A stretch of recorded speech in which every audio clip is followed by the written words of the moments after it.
On va prendre quelque chose ici.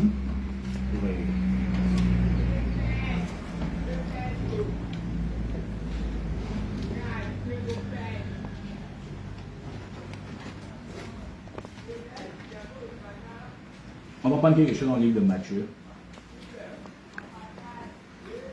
Matthieu chapitre 3.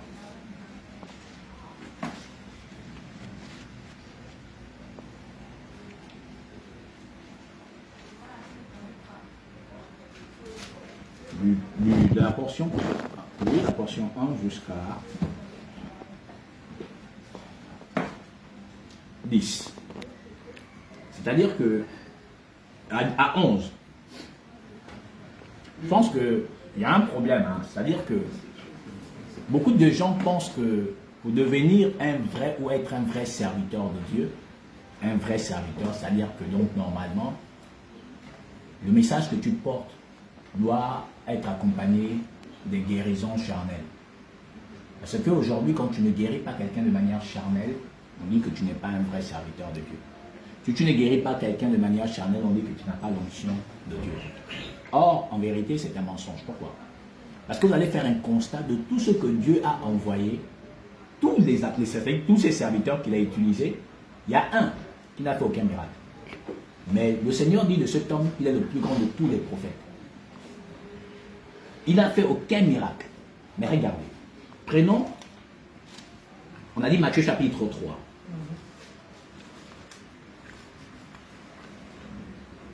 Verset la portion 1 à 11. En ce temps-là parut Jean-Baptiste, prêchant dans le désert de Judée. Il disait, repentez-vous car le royaume des cieux est proche. Donc Jean apparaît et Jean dit que repentez-vous car le royaume des cieux est proche. Mais pendant que Jean dit repentez-vous, le royaume des cieux est proche, il n'y a pas de miracles que Jean fait. Est-ce qu'en ce temps en Israël, il n'y avait pas de maladies? Est-ce que ce temps en Israël, il n'y avait pas des aveugles? Il y avait donc des malades, il y avait des aveugles, il y avait tout ce que vous voulez. Mais Jean, en arrivant, dit seulement aux gens, repentez-vous, car le royaume des cieux est proche. Mais Jean ne fait aucun miracle. Continue ça. Jean est celui qui avait été annoncé par Ésaïe, le prophète, lorsqu'il dit, c'est ici la voix de celui qui crie dans le désert. Préparez le chemin du Seigneur, aplanissez ses sentiers. Donc Jean était donc la prophétie annoncée par Ésaïe. Que celui-là va arriver et il va préparer le chemin du Seigneur avant l'arrivée du Seigneur. C'était ça le rôle donc que Jean-Baptiste devait accomplir. Mais Jésus-Christ nous dit que c'est le plus grand de tous les prophètes. Il dit de tous ceux qui sont nés des femmes, il n'y en a pas un qui soit plus grand que Jean-Baptiste. Mais qu'est-ce que Jean-Baptiste a apporté? Le message, sinon moi, le baptême de la repentance. Donc il est venu avec un message sur la repentance. Il n'a fait aucun miracle. Est-ce que Jean n'était pas un grand serviteur de Dieu? Mais pourquoi alors aujourd'hui on croit que pour être un serviteur de Dieu, il faut qu'il y ait des miracles charnels qui accompagnent le message que tu portes? Alors que si nous examinons parfaitement les Écritures, nous allons faire un grand constat. C'est-à-dire que le vrai miracle n'est pas accompagné des miracles charnels. Parce que le vrai miracle, c'est la conversion des âmes. Or, si le miracle, c'est guérir les gens de la chair et du sang, qui à plus tard n'hérite pas le royaume des cieux, c'est qu'on est loin de la lumière de Dieu. Or, qu'est-ce que nous on a fait? On a oublié en fait que la parole, c'est une personne. Pourquoi? Prenons l'évangile de selon Jean. Chapitre 1. L'évangile selon Jean, le chapitre 1. La portion 1. Oui. Au commencement était la parole. Oui. La parole était avec Dieu. Oui. Et la parole était Dieu. On dit au commencement était là. La parole était avec Dieu. Et la parole était. Donc la parole là que nous prêchons est un homme. La parole que nous prêchons n'est pas une lettre. La lettre, c'est ce qu'on avait mis sur les pierres, les pierres de pierre là. C'est ce qu'on avait donné à Moïse. Mais ici, on dit au commencement était la parole était avec Dieu, et Dieu était la parole. Or, Dieu qui est la parole, qui est un homme, se révèle à l'homme. Donc Dieu ne peut pas faire l'objet d'une interprétation, parce qu'il n'est pas un écrit. Il est une personne qui a pris un corps semblable au nôtre autrefois, et est venu annoncer aux hommes l'évidence de sa parole. Parce que par Moïse, quand le peuple avait dit à Moïse que nous ne veut plus que Dieu s'adresse à nous, quand il était descendu sur la montagne, Dieu leur a dit qu'il va exaucer le vœu du peuple d'Israël, que Dieu va donc leur envoyer quelqu'un du milieu d'eux, qui serait semblable à eux, auquel donc Dieu mettra ses paroles dans sa bouche. Mais celui qui n'écoutera pas cet homme, qui aurait le malheur de ne pas l'écouter, lui-même mourra. Voyez-vous? Ça veut dire que donc Dieu va donc exaucer le vœu du peuple d'Israël de prendre quelqu'un qui leur est semblable pour s'adresser à eux. D'où donc la venue de notre Seigneur prédestiné avant la fondation du monde. Donc l'accomplissement de ça va également se faire. Mais Dieu dit à cet homme, mais je mettrai mes paroles dans ta bouche. Donc celui qui n'écoutera pas, mais il ne parle pas de miracle. Il ne parle pas de miracle. Parce que les hommes croient que donc l'évangile a pour but objectif de venir guérir tout le monde. Non. Si l'évangile a pour but objectif de guérir tout le monde, ça veut dire que donc l'évangile a menti à Paul, puisque Paul n'a pas été guéri. Ça veut dire que donc l'évangile a menti à Élisée. Parce qu'Élisée est mort de la maladie dont il souffrait.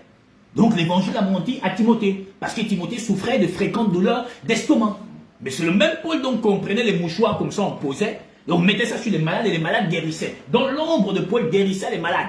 Mais c'est le même Paul qui dit à Timothée, bois de vin à cause de tes fréquentes douleurs d'estomac. Mais pourquoi alors Paul n'a pas appelé Timothée, qui était son fils dans la foi, n'a pas prié pour lui, pour dire, bon, sois guéri de ces douleurs d'estomac? Pourquoi il ne l'a pas fait? Parce que Dieu a dit à Paul, ma grâce te suffit. Ce qui vient dire que donc si je crois en Jésus-Christ, sa grâce est suffisante en fait. Pourquoi? Parce que ce n'est pas la maladie qui décide de mon sort. C'est celui qui est le maître de la vie qui décide du sort de l'individu qui porte la vie qui lui transmet. Parce que si la maladie décidait du sort, alors Dieu n'aurait pas dit à Paul, ma grâce te suffit. Il aurait compris donc la maladie devait tuer Paul, tant avant qu'il n'efface l'œuvre pour laquelle le Seigneur l'avait établi. Mais Dieu nous dit, ma grâce te suffit. Et on va comprendre que ce n'est pas la maladie que Paul avait qui l'a tué. Il a été décapité. Il a été décapité. Vous voyez? Il est donc mort, on l'a découpé, il est mort. D'autres ont été sciés, d'autres ont été torturés. Pierre, on l'a mis sur la croix, il a dit, n'est pas dit, on a renversé la croix. D'autres, on les a mis dans l'huile, d'autres, on les a découpés, autres, on les a lapidés. Mais bizarrement, on s'arrête 2 secondes. Le même peuple d'Israël demande au Seigneur, mais quel miracle vas-tu faire pour qu'on croie en toi? Jésus leur dit, mais il ne vous serait donné qu'un autre miracle que si ce n'est que celui de Jonas. Jonas a fait quel miracle? Il a fait 3 jours et 3 nuits dans le ventre du poisson. Après, il l'a déposé à Ninive. Jésus leur parle donc de quoi? De la résurrection. C'est le plus grand miracle. Or, aujourd'hui, puisqu'on a écrit que non, Jésus a ouvert les yeux des aveugles, il faut que moi aussi j'aille ouvrir les yeux des aveugles. On a dit que Jésus a guéri un lépreux, il faut que moi aussi j'aille guérir le même gars. Jésus a fait marcher un infirme, il faut que moi aussi j'aille faire marcher les infirmes. Mais non, on n'a pas compris la parole. Pourquoi? Parce qu'on dit, voici les miracles accompagneront ceux qui auront cru. En mon nom, vous chasserez des démons, en mon nom, vous poserez des malades seront guéris. Mon s'arrête 2 secondes, mon Dieu. Mais la parole s'appelle comment? Jésus. Mais mon Dieu, bien aimé, tu peux nous prendre le psaume 107, la portion 20, bien aimé Joël.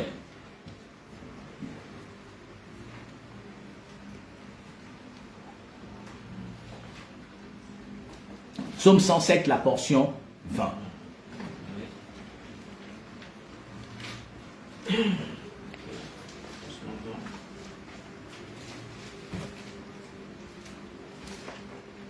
Il envoya sa parole. Oui, frère. Et les guérit. Il les fit échapper de la fosse. Donc la parole envoyée guérit qui? Israël qui était malade. Malade de quoi? Du péché. Il a fait éviter quoi? La fosse. Donc l'objectif de la parole, ce n'est pas guérir ceux qui n'héritent pas le royaume des cieux, mais c'est de guérir et sauver ceux qui doivent hériter le royaume des cieux. C'est l'âme. Et ça nous fait éviter quoi? La fosse. Donc l'objectif de l'évangile, c'est de faire éviter l'enfer. Mais ça n'a pas de dit que c'est l'objectif de l'évangile. Ce n'est pas que toi tu guéris charnellement. Non. C'est pourquoi Dieu a permis qu'il y ait les médecins. C'est pour guérir la chair et le sang. Même quand la chair et le sang est guéri par un médecin, c'est Dieu qui fait grâce. Il y a des gens qui prennent des médicaments, ils meurent. Donc tu comprends que ce n'est pas le médicament l'auteur de la guérison que tu as. C'est le Seigneur qui fait grâce au travers des médicaments que tu te fais administrer. Si Dieu dit que le médicament qu'on va t'administrer ne te guérira pas, on va t'administrer ça, tu ne vas pas guérir. Si Dieu dit que la douleur que tu as là, on va injecter anti-douleur, je sais pas quoi là, la douleur ne s'arrêtera pas, elle ne s'arrêtera pas. Et c'est là où les gens n'ont pas compris la véracité de Dieu. Parce qu'on est rentré dans la confusion. Pourquoi? Parce qu'on cherche Dieu par la vue, pas par la foi. Or, la foi est un don qui est transmis par le Saint-Esprit. Or, nombreux croient qu'ils ont la foi. Mais non, la foi est transmise. La foi vient de ceux qu'on entend. Donc, si tu n'as pas entendu la foi, donc l'auteur de la foi, tu ne pourras pas croire en l'éternel. Or, aujourd'hui, nous sommes arrivés à ce niveau où les hommes croient que c'est à force d'efforts, d'intelligence humaine, de sacrifices humains, qu'ils sont même de résister aux fameux péchés qu'on leur prêche dans les assemblées du monde entier. Ce dont on entend souvent parler, la fornication, et je sais pas quoi là, et tout ça. C'est ça la vérité. Or, la vérité de Dieu, elle est ailleurs. Parce que si elle était dans cette lecture-là, ça veut dire qu'on est tous dans un problème. On est tous dans un problème, mais pourtant c'est ce qu'on présente aux gens aujourd'hui. C'est-à-dire que donc, avant mariage, il faut être dans la il faut éviter la fornication. Avant, je sais pas quoi, il faut éviter ci, il faut éviter ça. Or, la parole ne vient pas nous assujettir comme des esclaves charnels, mais plutôt comme des esclaves de la justice de Dieu. Or, aujourd'hui, on a l'impression que le christianisme est devenu un fardeau où nombreux sont obligés parfois, quand ils trébuchent, puisqu'on leur a fait comprendre que non, il n'y a pas de trébucher, c'est tombé. Or, la parole nous dit que finalement, tu peux nous prendre Luc 10, la portion 17.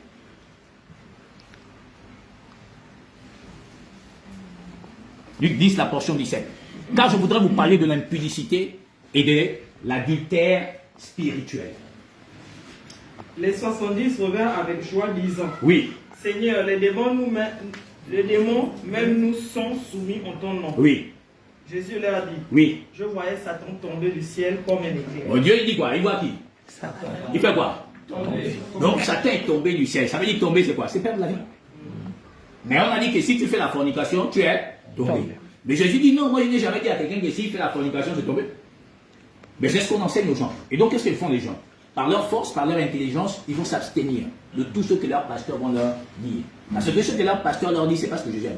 C'est ce que leurs pasteurs ont inventé. Parce que vous savez, dans le christianisme, le christianisme papal.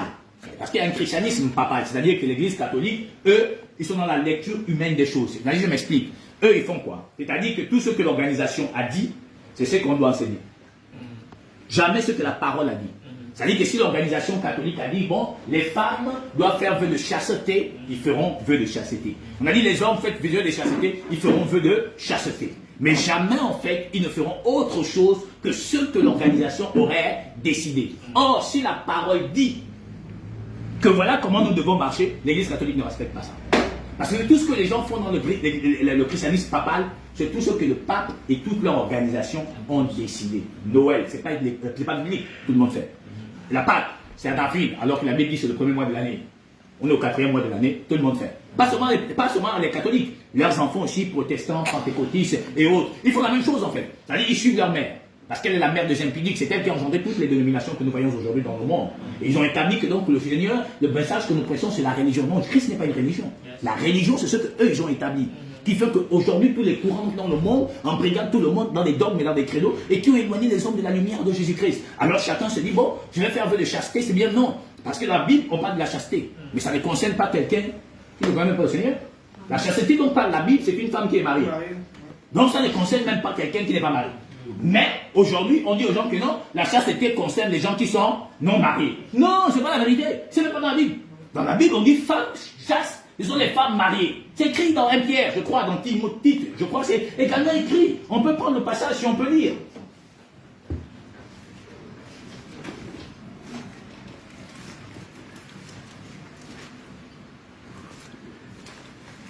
Tite chapitre 2.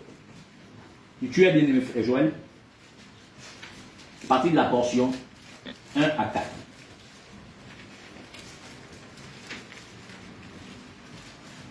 Après, on irait chercher 1 Pierre. 2 à 4. Oui. Après, on irait chercher 1 Pierre 3. Tite chapitre 2, la portion 1 à 4. Pour toi, Oui. dis les choses qui sont conformes à la saine doctrine. Dis que les vieillards doivent être sobres, honnêtes, modérés, saints dans la foi, dans la charité, dans la patience. Ah oui. Dis que les femmes âgées doivent aussi avoir l'extérieur qui convient à la sainteté. N'être ni médisantes, ni à donner au vin, qu'elles doivent donner de bonnes instructions, dans le but d'apprendre aux jeunes femmes à aimer leur mari. On dit donc d'aimer qui? Leur mari. Et donc on parle des jeunes femmes qui sont mariées. Donc on ne parle pas de quelqu'un qui n'est pas marié. Ou bien, continue bien mes frères. Et leurs enfants. À être retenus chastes. Non, c'est qui donc qui doit être retenu chaste? La femme sans mariage ou la femme mariée? Mais pourtant aujourd'hui, les mêmes pasteurs enseignent là-bas que non, la femme est chaste, c'est quelqu'un qui n'est pas le mari. Non, la Bible elle est claire ici, la parole elle est claire. C'est le support que nous avons. C'est le manuel que Dieu nous a laissé. Dis aux jeunes femmes, oui frère. Dis dit aux femmes âgées, dit que les femmes âgées doivent aussi avoir l'extérieur qui conduit à la sainteté. Donc l'extérieur qui convient à la sainteté. Oui, frère. N'être ni médisante, oui, ni à donner au vin. Ni à donner au vin. Elle doit donner de bonnes instructions. Oui, de bonnes instructions. Dans le but d'apprendre aux jeunes femmes à aimer leur mari. Donc, qui doit apprendre aux jeunes femmes à aimer leur mari? Ce n'est pas les femmes âgées. Est-ce que c'est vrai? Continue, frère. Puisque beaucoup de femmes cherchent à faire quelque chose dans l'œuvre du Seigneur. Voilà le rôle qu'on vous a donné. Donc, maman pasteur, au lieu de vous fatiguer à prendre les micros, apprenez d'abord toutes les jeunes sœurs là qui sont dans le mariage, de comment elles doivent se comporter, qu'est-ce qu'elles doivent faire en fait. Mais vous voulez dire que non, Jésus nous a dit d'enseigner. On va vérifier les Écritures aujourd'hui. Oui, frère. Et leurs enfants, à être retenus chastes. À être retenus chaste. Ça veut dire que donc, elle doit être retenue chaste. Donc, ça ne concerne donc pas quelqu'un qui n'est même pas dans le mariage. Mais pourtant, c'est ce qu'on enseigne aujourd'hui. On dit, frère, non, la fornication va t'amener en enfer. C'est pourquoi, comme Dieu m'a inspiré de parler de l'impudicité et de l'adultère spirituel, vous allez comprendre que c'est deux choses qui ne concordent. C'est-à-dire que ce que les gens racontent dans le quartier qu'on appelle les églises babyloniennes n'a rien à y voir avec ce que dit la parole de l'éternel Jésus-Christ. Continue, bien mes frères. Occupée aux soins domestiques. Elle doit être occupée à quoi, frère? Aux soins domestiques. C'est là-bas on l'a parlé. Oui, frère. Bonne, soumise à leur mari. Il n'est pas question de l'esclavage, mais du respect mutuel entre l'époux et l'épouse. C'est pas si on se comprend. Donc la chasteté dont parlent les Écritures parle d'une femme qui est dans le mariage. 1 Pierre 3, sœur. 1 Pierre 3, verset 1. Oui. Femmes, soyez soumises à vos maris, afin que si quelques-uns n'obéissent point à la parole, ils soient gagnés sans parole par la conduite de leur femme. Donc la conduite de quelqu'un peut être un enseignement par lequel le mari peut être touché. Oui, frère. Oui, sœur. Verset 2. Oui. En voyant votre manière de vivre chaste. En voyant quoi? Votre manière de vivre. Votre manière de vivre comment? Chaste. Pardon, mais là, on s'arrête, sœur. On dit donc, en voyant votre manière de vivre chaste. Encore là, il n'est toujours même pas question de quelqu'un qui n'est pas marié. Pasteur du monde, c'est quoi votre problème avec la parole de Dieu? Vous voyez, en voyant votre manière de vivre chaste. Mais il n'est pas question ici aussi que les femmes qui ne sont pas encore mariées, elles vivent comme toutes les païennes du monde. Non, c'est pas ce qu'on dit. Hein. Il faut bien comprendre ce que dit la parole ce matin. Il n'est pas question à toutes les jeunes femmes ou les jeunes hommes là, allez vous entrer dans le monde. Non, non, non, non, non, non, non, non. C'est pas ce qu'on dit. Ce qu'on veut révéler ici, c'est l'évidence de la véracité de la parole. Qu'elle concerne les femmes mariées. Donc elles doivent être chastes. C'est-à-dire en voyant votre manière de vivre chaste. Voyez-vous? Donc, il n'est pas question ici de dire que, oh non, comme c'est pas nous, parce que les gens souvent ils comprennent les choses dans l'envers. Donc, ça dit que Dieu nous a dit que non, qu'on peut. Non, c'est pas ce qu'il lui a dit. Non, non, non, non. Il dit de venir de courir dans Libreville, qu'on dit que non, c'est maintenant nous, non, c'est pas ce qu'on dit. Donc, il dit oui, se répand. Femmes, soyez soumises à vos maris. Pas la soumission de l'esclavage, comme on voit à gauche et à droite, que bon, comme c'est un week-end, le mari, toi qui es ta femme, non, tu dois être soumise. Non, tu peux aider ta femme à faire le ménage. C'est votre maison, c'est pas la maison de quelqu'un d'autre. Parfois aussi, il faudrait être aussi des hommes très galants, je ne sais pas comment vous appelez ça. Voilà, il y en a des maris ici. Donc vous savez toutes ces choses-là. C'est pas genre l'esclavage. Non, non, non. On se comprend, hein. Oui. Afin que si quelques-uns n'obéissent point à la parole, ils soient gagnés sans parole par la conduite de leur femme. Il y a des femmes, elles sont chrétiennes tous les dimanches, tous les lundis à dimanche. Alléluia, Dieu est bon. Quand le mari rentre à 23h, comme ça, on a vu ces choses, ça existe. Mais les chrétiens, tout le monde, alléluia Seigneur, tu es bon. On voit ces choses, mais attends, on se pose bien la question. Même toi-même, si tous les jours il rentre à 20h, 21h, tu le poignes, comment il veut même chercher Jésus? Mais vous savez ces choses-là, non? Bon, mais comment il va, même lui-même, il rentre sans que, oh, je n'ai jamais accepté ton Seigneur. C'est même lui qui va te dire que, attends, c'est pas ce que Dieu dit que donc il faut toujours pardonner, je sais pas quoi. Vous savez, les païens, ils ont toujours une parole, ils ont toujours des paroles pour ramener tout quelqu'un pour dire que genre, tu t'accuses toi-même, quoi. Tu vois? Bon, maintenant, le mari rentre, tu t'accuses, toi, hein? Tu dis, Dieu est bon, alléluia. Vous voyez? C'est des choses qui arrivent. Mais en vérité, il dit que donc, on doit voir votre manière de vivre chaste. Donc, ça ne concerne pas la femme non mariée. Ça concerne la femme mariée. Les pasteurs du monde ont dit non, ça concerne tout le monde. C'est faux. J'ai dit, c'est faux. Ils ont pris 1 Corinthiens 7 qui parle que non, il n'est pas bon à l'homme de toucher la femme. Mais bien sûr que oui. Jésus n'a jamais dit le contraire de ce qu'il a toujours annoncé, parce qu'il n'est pas un menteur. Mais il dit toutefois pour éviter l'impudicité, que chacun ait sa femme. Il dit toutefois pour éviter l'impudicité. C'est ce qu'il dit. Après, il dit si tu brûles, vaut mieux que tu te maries. Parce qu'un peu de levain fait lever toute la pâte. C'est-à-dire que nous ne devons pas faire de notre liberté un prétexte pour vivre comme les païens. Or, les païens, nous tous on connaît comment fonctionnent les païens.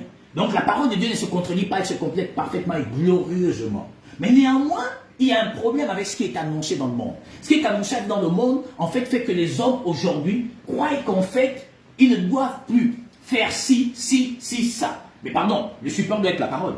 La référence doit être la parole. Alors prenons quelque chose pour commencer par l'adultère.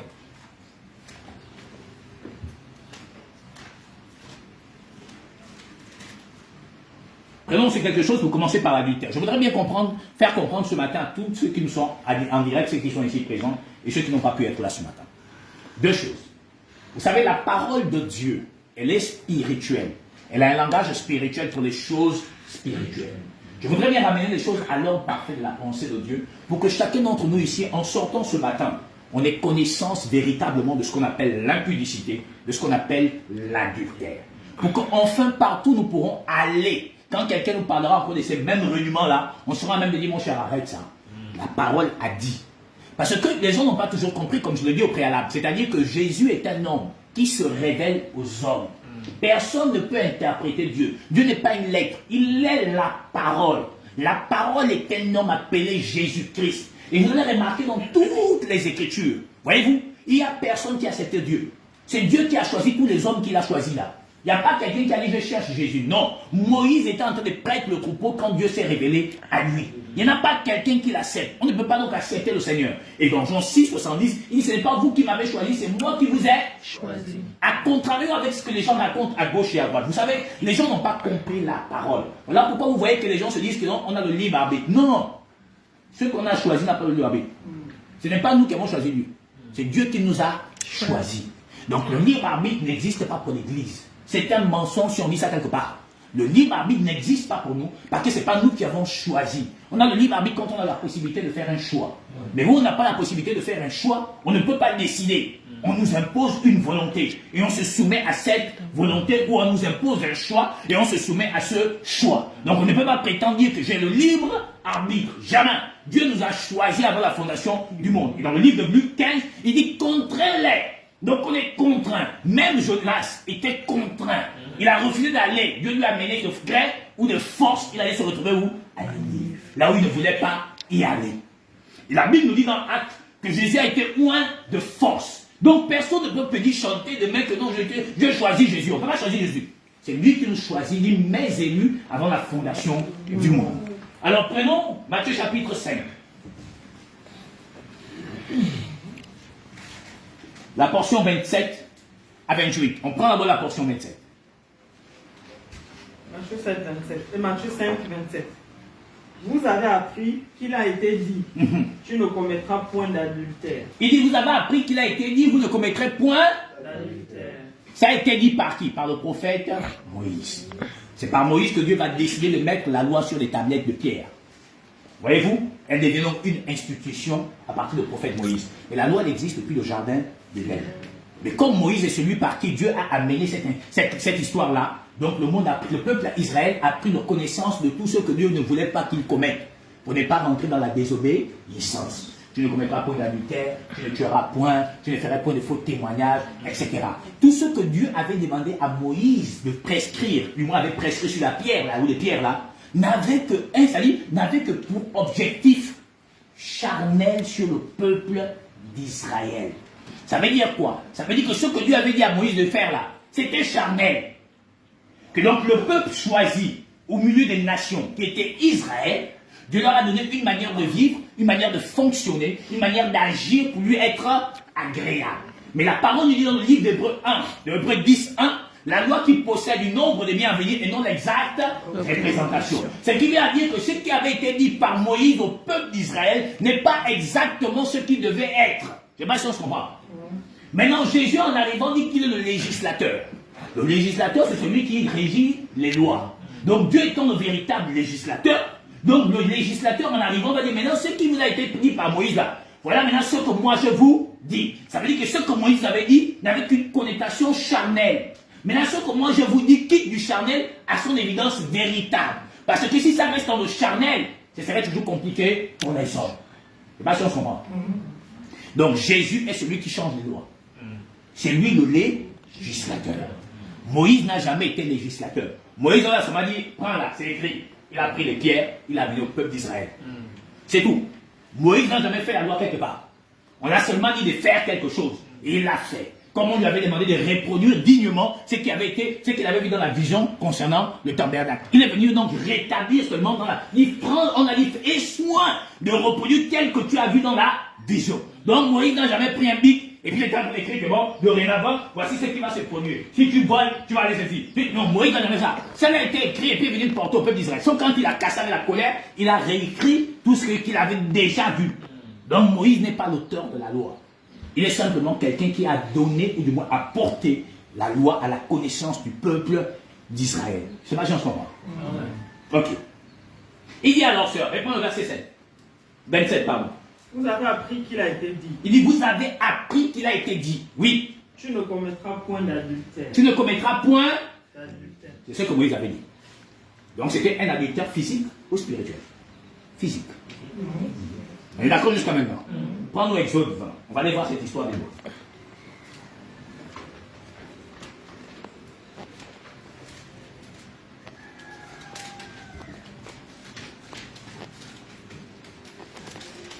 Exode 20. Prends à partir de la portion 13 à 17.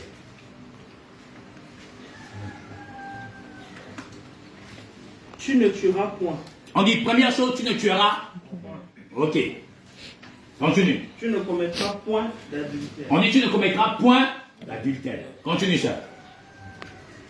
Tu ne déroberas point. On dit que tu ne pourras point dérober. Continue. Tu ne porteras point de faux témoignages. On dit encore que tu ne porteras point de faux témoignages contre ton prochain. Oui. Tu ne convoiteras point la maison de ton prochain. On dit encore que tu ne convoiteras point la maison de ton prochain. Je voudrais qu'on se comprenne bien. C'est Dieu qui est en train de parler ici, non? Mais je vous ai dit que c'était l'ombre des biens à venir et non l'exacte représentation des choses. Le problème, c'est que les prédicateurs de ce temps, ayant donc rejeté celui qui a été mandaté pour conduire l'homme dans la vérité qui est le Saint-Esprit, alors ils se sont laissés enseigner par des dogmes et des créneaux de leurs propres pasteurs. Et ces mêmes pasteurs sont allés dans des écoles pour apprendre à connaître Dieu. Or Dieu, personne ne peut l'étudier. Personne ne peut sonder l'Éternel. Dieu se révèle aux hommes. On ne peut pas étudier Dieu. Non, c'est impossible. Et Dieu qui demeure dans les trois temps, le passé, le présent, le futur, qu'on dit, on appelle souvent Dieu le même hier, aujourd'hui et éternellement. C'est le passé, le présent, le futur. Donc un homme qui n'a ni commencement de jour, ni fin de vie ne peut pas faire l'objet d'éducation ou d'études. C'est quasiment impossible. Et encore ils sont allés chercher l'éducation pour connaître Dieu, Dieu les a confondus tous. Alors ici dans le livre de Exode 20, à la partie de la portion 13, il énumère le reste des lois, parce qu'il y a encore des lois plus haut. Il énumère le reste des lois en disant, tu ne tueras point, tu ne déroberas point, tu ne commettras point d'adultère, tu ne convoiteras point la maison de ton prochain. Je voudrais qu'on se comprenne bien, je ne sais pas si on se comprend, on se comprend? Amen. On se comprend? Amen. Alors qu'est-ce que c'est? Premier point, prenons, tu ne convoiteras point la maison de ton prochain. Prenons quelque chose dans le livre de Paul.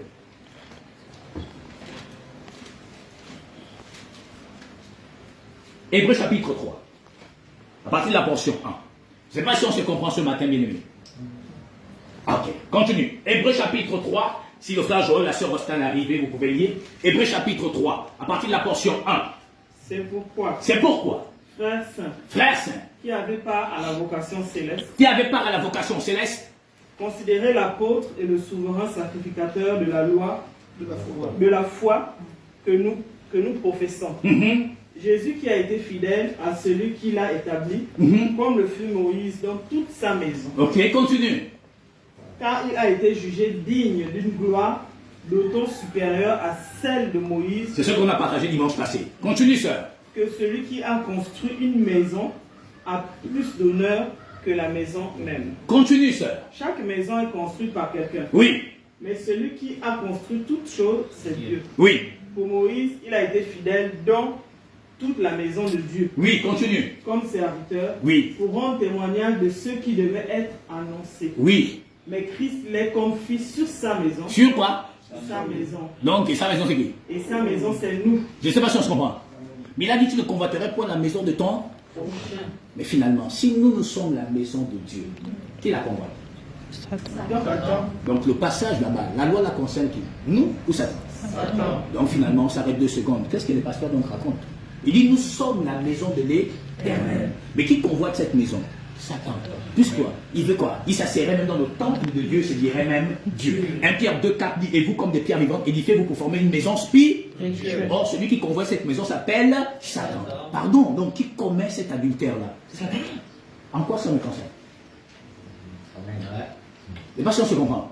Donc tu ne convoiterais point la maison de ton prochain. Donc le passage là ne concerne pas l'église. Ça concerne Satan qui convoite la maison de l'Éternel. Donc la maison de l'Éternel c'est qui? C'est nous. J'avais dit sa maison c'est nous. Donc vous voyez que donc c'est que donc Hébreux 10.1 n'a pas menti en disant c'était l'ombre des biens à venir et non l'exacte représentation des choses. Donc ça ne nous concerne pas. Ça concerne celui qui convoite la maison de l'Éternel. Donc à la lecture de cette vérité, on doit s'arrêter donc 2 secondes quand on veut parler d'adultère. Parce que si, est-ce que c'est l'adultère spirituel ou c'est l'adultère charnel? Mais là, il est question d'une adultère spirituelle. C'est pas fini. On est que dans le début de ce qu'on va reprendre aujourd'hui. Vous voyez, on revient encore de pas en arrière sur donc le même exode. On dit, là-bas il a dit tu ne tueras point. Prenons exode. On a déjà lu exode là-bas. Prenons maintenant Jean 8.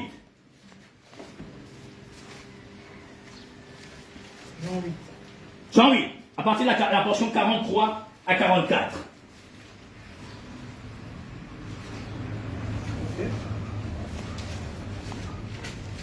Frère Joël, tu es? Vas-y. Pourquoi ne comprenez-vous pas mon langage? Il dit pourquoi ne comprenez-vous pas mon langage? Oui, frère. Parce que vous ne pouvez écouter ma parole. Il dit parce qu'ils ne peuvent écouter sa parole, oui. Vous avez pour père le diable. Donc Jésus dit qui? Les pharisiens sont qui? Ils ont pour père Le diable. Mais donc si nous on dit que c'est donc des enfants de Satan, c'est qu'on ne fait que ce que notre père a fait. Pourquoi ils ne comprennent pas notre langage? Parce qu'ils ne sont pas de la maison de notre père. Donc il n'a pas donc, nous on n'a pas donc dit autre chose que ce que notre père a fait. Donc on ne reproduit que ce que notre père a fait. Voyez-vous? Donc pourquoi vous dites les autres pasteurs? Parce qu'ils ne sont pas les enfants de notre père. C'est des enfants de Satan. Parce qu'ils étaient les enfants de notre père, ils diront la vérité de notre père. Il dit pourquoi ne comprenez-vous pas mon langage? Parce que vous n'êtes pas de ma maison. Continue frère. Il a bien dit dans l'exemple, il a dit quoi? Tu ne tueras. Continue mon bien-aimé. Et vous voulez accomplir les désirs de votre père. Il a été meurtrier dès le commencement. Non frère, on dit meurtrier c'est assassin, non? Donc qui est le premier assassin dans le monde? C'est Satan. Il a tué qui? Adam. Tu le tueras. Donc ça ne nous concerne pas. Donc c'est Satan qui tue ou qui essaie de tuer les âmes du Seigneur. Il dit il a été meurtrier dès. Tu ne tueras. C'est Satan qui transgresse ça tous les jours. En quoi ça concerne l'Église? Les lois humaines calquées sur la parole de Dieu s'échangent déjà de tous les malfaiteurs. La Bible dit que les magistrats ce sont comme des ministres de Dieu établis pour rendre justice. Donc, s'il y a déjà la justice dans ma nation, telle que les magistrats pour juger tous les malfaiteurs, maintenant, en quoi moi je vais venir prêcher sur ça? En quoi ça va édifier l'Église? Puisque déjà, il y a déjà un juge qui est là, ou les juges d'instruction, je ne sais pas comment ils s'appellent. Ils s'occupent déjà de tout ce qui est délinquance. Maintenant, moi, je viens prêcher sur ça en quoi? Il dit tu ne tueras point. Donc ça ne concerne pas donc le charnel, ça concerne le spirituel. Pourquoi? Parce que Moïse a tué l'Égyptien. Pourtant Dieu l'a fait Moïse, que nous connaissons tous. Donc vous comprenez que ça n'a rien à y voir avec l'acte charnel et l'acte spirituel.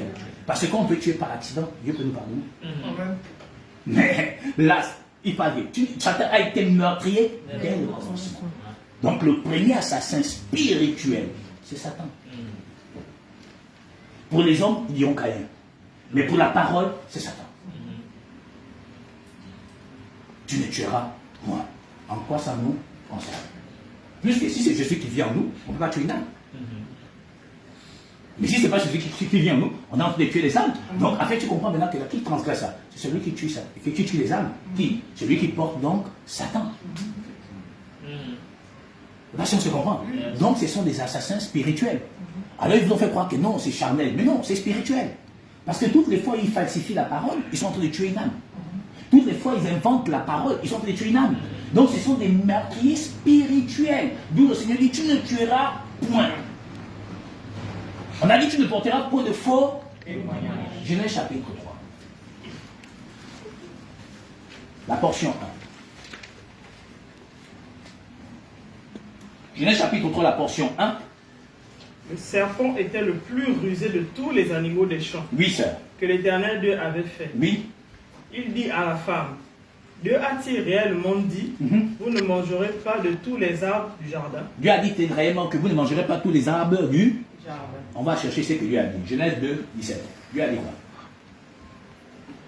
Mais tu ne mangeras pas de l'arbre de la connaissance du bien et du mal, car le jour où tu en mangeras, tu mourras. La portion 16. L'Éternel Dieu donna cet ordre à l'homme. Donc Dieu établit donc une ordonnance. Ah. On connaît tous, on en a parlé. Il donne une ordonnance à Adam. Oui, qu'est-ce qu'il dit dans cette ordonnance? Tu pourras manger de tous les arbres du jardin. Il dit tu pourras manger de tous les arbres du jardin. Le serpent a dit quoi dans Genèse 3, 1? Dieu a-t-il réellement dit? Donc il fait quoi? Porter un faux témoignage. Donc finalement, qui porte le faux témoignage? C'est Satan. Donc finalement, qui transgresse ça? Tu ne porteras pas de faux témoignages. Satan. En aucun cas, ça concerne l'Église. Donc vous comprenez que donc les commandements, là, les 10 commandements, on peut en parler toute la journée. 7 concernent Satan, 3 concernent l'Église. Tu aimeras le Seigneur ton Dieu de tout ton cœur. Ça nous concerne. C'est ça qui nous concerne, nous. Tu aimerais ton prochain comme toi-même. Ça nous concerne. Tu adoreras que l'Éternel seul ton Dieu. Ça nous concerne. Mais le reste, commettre l'adultère, tuer, faux témoignage, ça ne peut pas nous concerner. C'est Satan qui les transgresse tous les jours que Dieu lui fait grâce, comme nous tous. Ça veut dire que donc tous ceux qui commettent l'adultère, tous ceux qui mentent, tous ceux qui font ci, ça ne concerne nullement l'Église. Jamais, au grand jamais. Reviens donc dans Matthieu 5, 28. Tout en gardant toujours Genèse. Oui. Mais moi. Et moi. Je vous dis. Maintenant, moi, je vous dis. Donc, il a dit qu'est-ce qui vous a été dit par les anciens. Et comme il est tellement intelligent, ce type, il prend d'abord ce qu'il leur demandé. Maintenant, les anciens vous ont dit quoi? Vous ne commettrez pas. C'est ce que les anciens ont dit, c'est-à-dire Moïse et puis les autres qui ont succédé. On dit que vous ne devez pas commettre là. Il a dit non, moi, je vous. Oui, frères et sœurs. Que quiconque. Regarde. Une femme. Pour la convoiter. Pour la convoiter. Qui a regardé Ève dans le jardin? Satan. Qui a regardé Ève dans Genèse 4? Satan.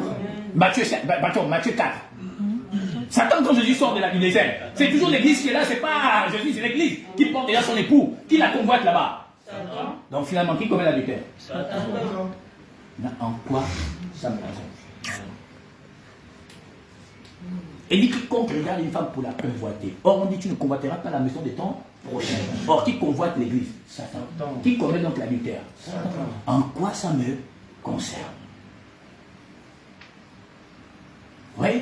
En quoi ça me concerne? Il dit non, moi je vous dis que quiconque regarde une femme pour la convoiter. Le fond, c'est même pas qu'il regarde. Il regarde, mais convoite d'où? Dans son cœur.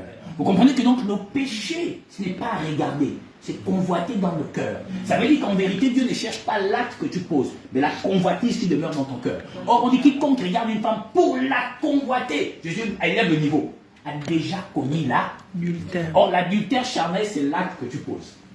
La différence avec l'acte spirituel, donc la convoitise, l'adultère spirituel, c'est que Dieu n'attend pas que tu poses l'acte, mais le fait que tu convoites dans ton cœur. C'est pas sûr ce qu'on voit. Il dit que qu'est-ce qu'il a dit, tu ne commettras point d'acte. Commettre, c'est-à-dire poser l'acte. Mais là, Dieu, il dit, il lève le niveau. En élevant le niveau, il dit, quiconque convoite une femme a déjà commis. Donc Dieu va élever le niveau dans la lecture parfaite de sa pensée. Pourquoi? Parce qu'en fait, Satan ne va jamais coucher avec les femmes de manière charnelle. Or, Dieu, il n'a pas un problème avec les humains, il a un problème avec Satan. C'est pourquoi il dit que j'aime le péché, mais j'aime le péché. Or, le péché, c'est Satan. Or, Dieu a un problème avec Satan, il n'a pas un problème avec les humains. D'où, pour amener donc Satan dans la transgression quotidienne, il faut qu'il élève le niveau en disant, quiconque convoite déjà dans son cœur a déjà commis là. Or, l'adultère pour les humains, c'est quand on pose l'acte. Donc, en quoi ce que Dieu dit là-bas me concerne? Je suis de l'église, je suis du corps de Christ. Maintenant, je comprends quoi? Je suis un corps, un membre du corps de Christ. Je commets l'adultère avec qui? Entre vous et moi. Il dit quiconque convoite une femme a déjà commis l'adultère dans son cœur. Maintenant, je convoite qui? Vous commettez l'adultère. Or, qui convoite Ève là-bas? C'est le serpent. Qui convoite la maison tous les jours de l'Éternel? C'est le serpent. Qui commet l'adultère spirituel? Pourquoi Jean 12, 31 dit maintenant, lieu le jugement de ce monde, le prince de ce monde serait jeté dehors. Si on dit jeté dehors, c'est qu'il était dans un endroit, donc dans une maison. Mais Dieu fait quoi? Le chef de cette maison. Maintenant, quand il est jeté, il fait quoi? il doit la convoiter. Il dit qu'il faut que je revienne dans cette maison. Je ne sais pas si on se comprend. On se comprend? Amen. Prends-nous Jean 8. On se comprend ce matin? Ok, que Dieu soit béni. Jean 8. On y est. Femme adultère. Tout le monde connaît l'histoire. Tout le monde ne connaît pas ce qui est derrière.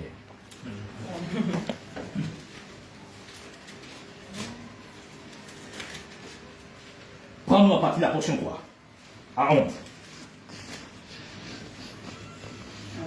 Alors, si quelqu'un y a, il peut lire. Alors les scribes et les pharisiens. Scribes, ce sont les docteurs, c'était les enseignants d'autrefois. Donc ça veut dire qu'ils connaissaient ce qu'ils venaient dire à Jésus. Ce n'était pas des mamoules, mais c'était des égarés totales. Mais ils croyaient qu'ils étaient intelligents. Oui, qu'est-ce qu'ils disent ça? Amenèrent une femme surprise en adultère. Donc on a même une femme qui a commis l'adultère, n'est-ce pas? On a vu tout à l'heure que donc l'adultère, selon l'humain, c'est posé là. L'adultère, selon Dieu, c'est convoité dans ton cœur. Donc deux adultères différents. L'adultère charnel qui consiste à commettre l'acte et l'adultère spirituel qui consiste à convoiter dans ton cœur. Vous voyez bien, on se comprend. Maintenant, eux, ils amènent donc une femme qui a posé l'acte d'adultère charnel. Je ne vais pas dire aux femmes d'aller commettre des adultères. C'est pas ce que je vais dire. Voilà. Ou je n'ai pas dit aux hommes de commettre l'adultère. C'est pas ce que je dis. Maintenant, là, je vous explique simplement les éléments de la pensée parfaite de la parole par le Saint-Esprit. Maintenant, on lui amène une femme qui a commis l'adultère charnel. Oui, sœur. Et la plaçant au milieu du peuple. Il la place au milieu du peuple. Oui. Et dit à Jésus. Ils disent à Jésus. Oui. Maître, cette femme a été surprise en flagrant délit d'adultère. Voilà. Mais là-bas, dans Matthieu 5, 27, il a dit que, qu'est-ce qui vous a été dit? Moïse a dit que tu ne commettras point d'adultère. Mais là, ils amènent donc une femme qui a commis l'adultère. Dans l'affaire de l'adultère que Moïse avait dit au peuple de ne pas commettre, il y avait quelque chose qu'il avait ajouté dedans. La chose qu'il avait ajouté, c'est que la femme qu'on a trouvée en adultère doit être lapidée. C'est pas ça, on se comprend. Continue ça. Il dira à Jésus. Il dira à Jésus. Maître, cette femme a été surprise en flagrant délit d'adultère. Oui. Moïse dans la loi nous a ordonné. Donc Moïse dans la loi nous a ordonné. Fièrement, il répète donc la loi. Il murmure la loi de Dieu qui n'est point assis dans leur cœur. Ils croient que Dieu les ressemble alors qu'il ne les ressemble nullement. Oui, sœur. Dans la loi nous a ordonné de lapider de telles femmes. Donc la loi nous a ordonné de lapider de telles femmes. Je vous ai encore dit tout à l'heure que Hébreux 10 dit la loi qui possède une nombre et non l'exacte représentation. Mais les pharisiens et les scribes, c'est des docteurs de la loi, frère Joël. Donc il a dit qu'ils connaissaient donc la lettre, ils ne connaissaient pas la révélation de la lettre. Ils avaient compris, ils sont restés dans la tête que la lettre, là on peut étudier ça. Non, Dieu n'étudie pas la lettre. On peut étudier. Et on dit que donc Moïse a dit dans la loi de lapider les femmes qui ont commis là. D'accord. Que dis-je? Toi. Oui. Donc, que dis-tu? Donc, dis à Jésus, mais là, toi, qu'est-ce que tu nous dis par rapport à ce que le prophète Moïse nous a dit? Moïse nous a dit que quand une femme a commis l'adultère, on prend la pierre et puis on lui lapide. Là, si on se comprend. On est plus de la cause quand même. Mais la pierre là que Moïse avait dit que prendre là pour lapider la femme, qu'est-ce que c'était? Dans l'homme, c'était des cailloux. Mais dans la vérité, qu'est-ce que c'est? Matthieu chapitre 16, frère, si tu peux nous prendre ça. Tout en gardant toujours Jean.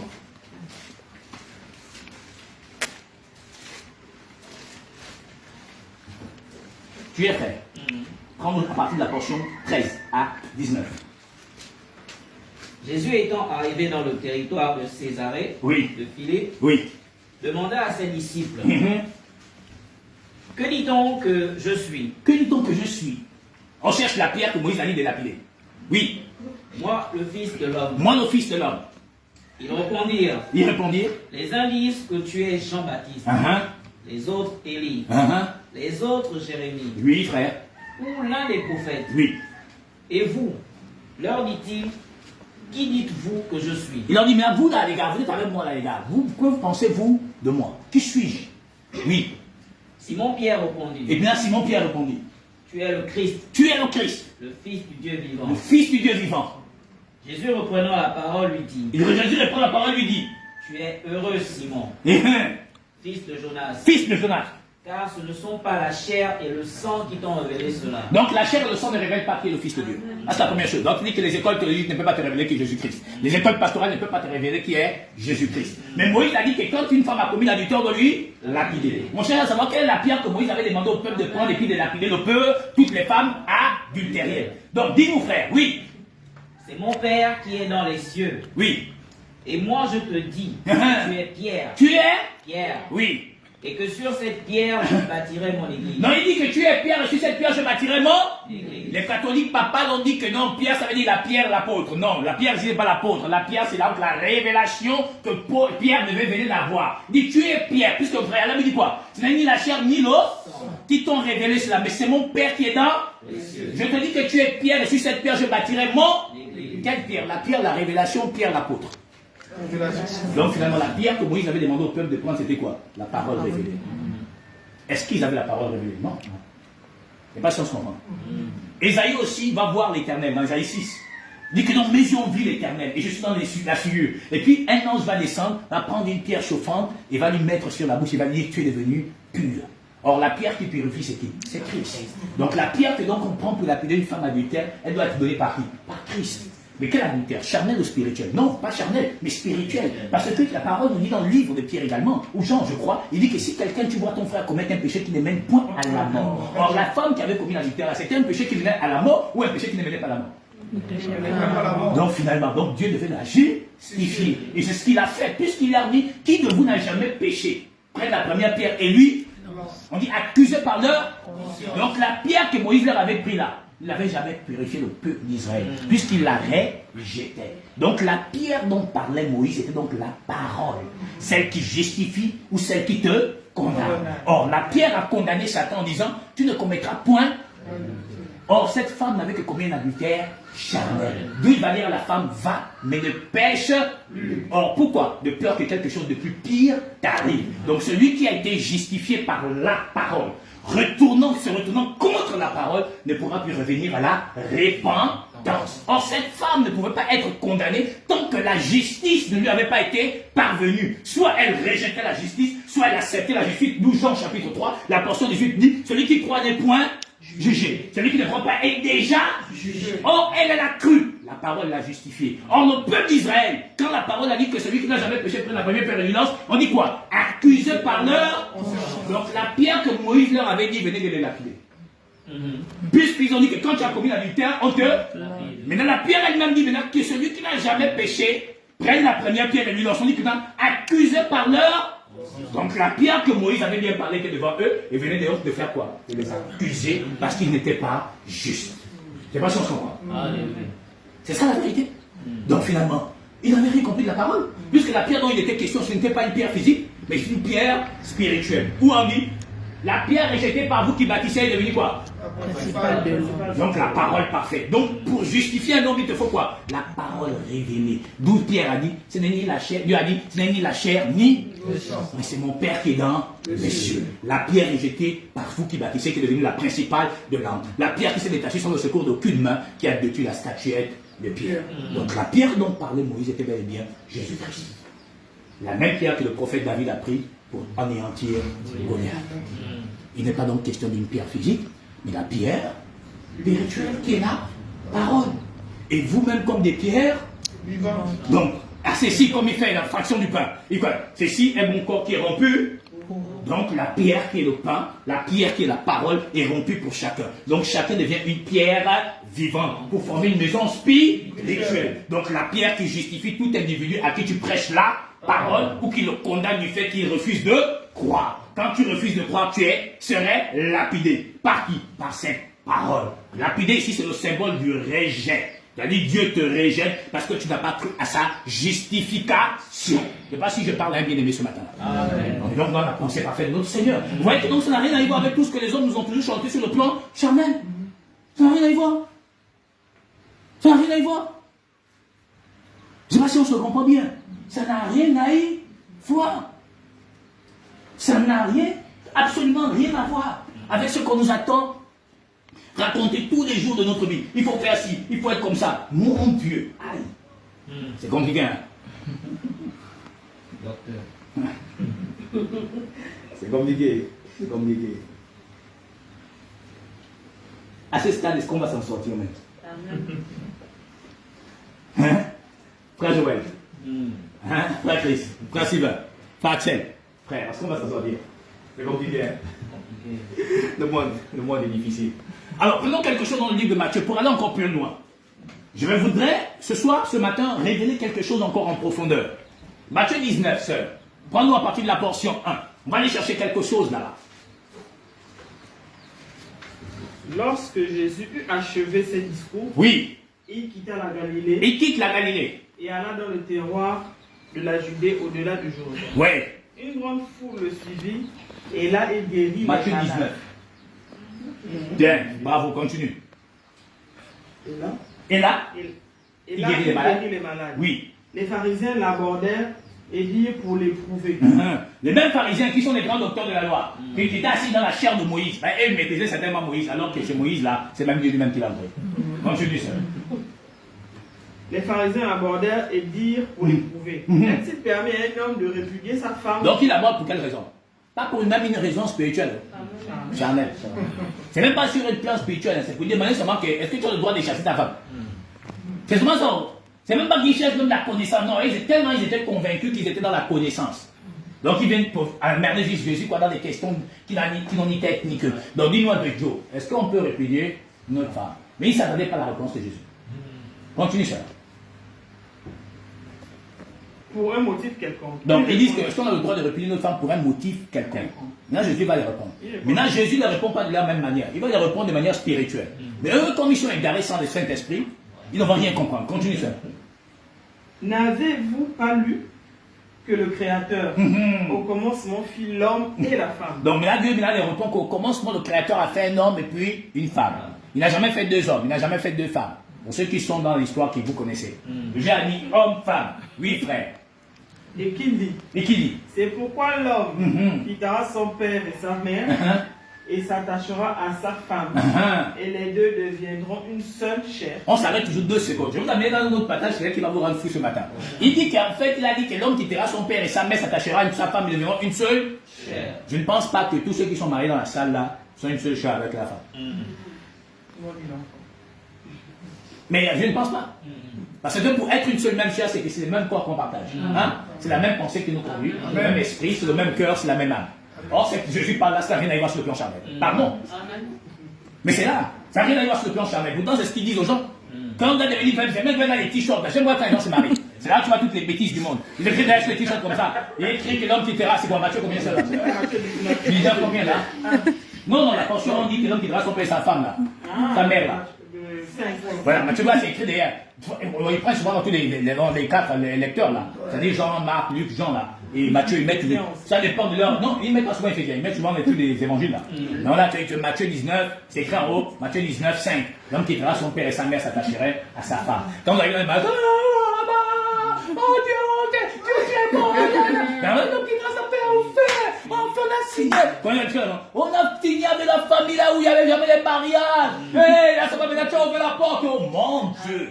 Mon Dieu, le pauvre marié s'est marié là-bas, il écrit même pas que tu as ouvert la porte. Il s'est marié en quantité industrielle. Au Gabon, dès que tu t'es marié comme ça, on dit tu as brisé.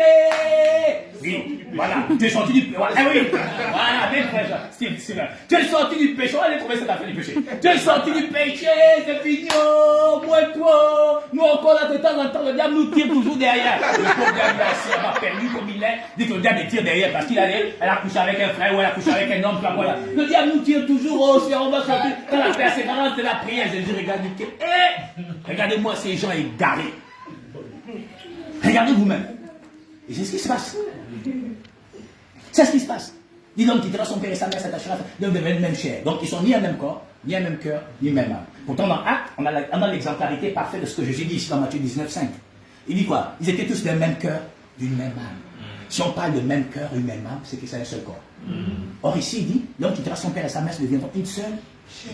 Or, est-ce que réellement un homme marié, une femme mariée, ensemble, font une seule chair? Non, puisqu'ils ont parfois des pensées qui divergent.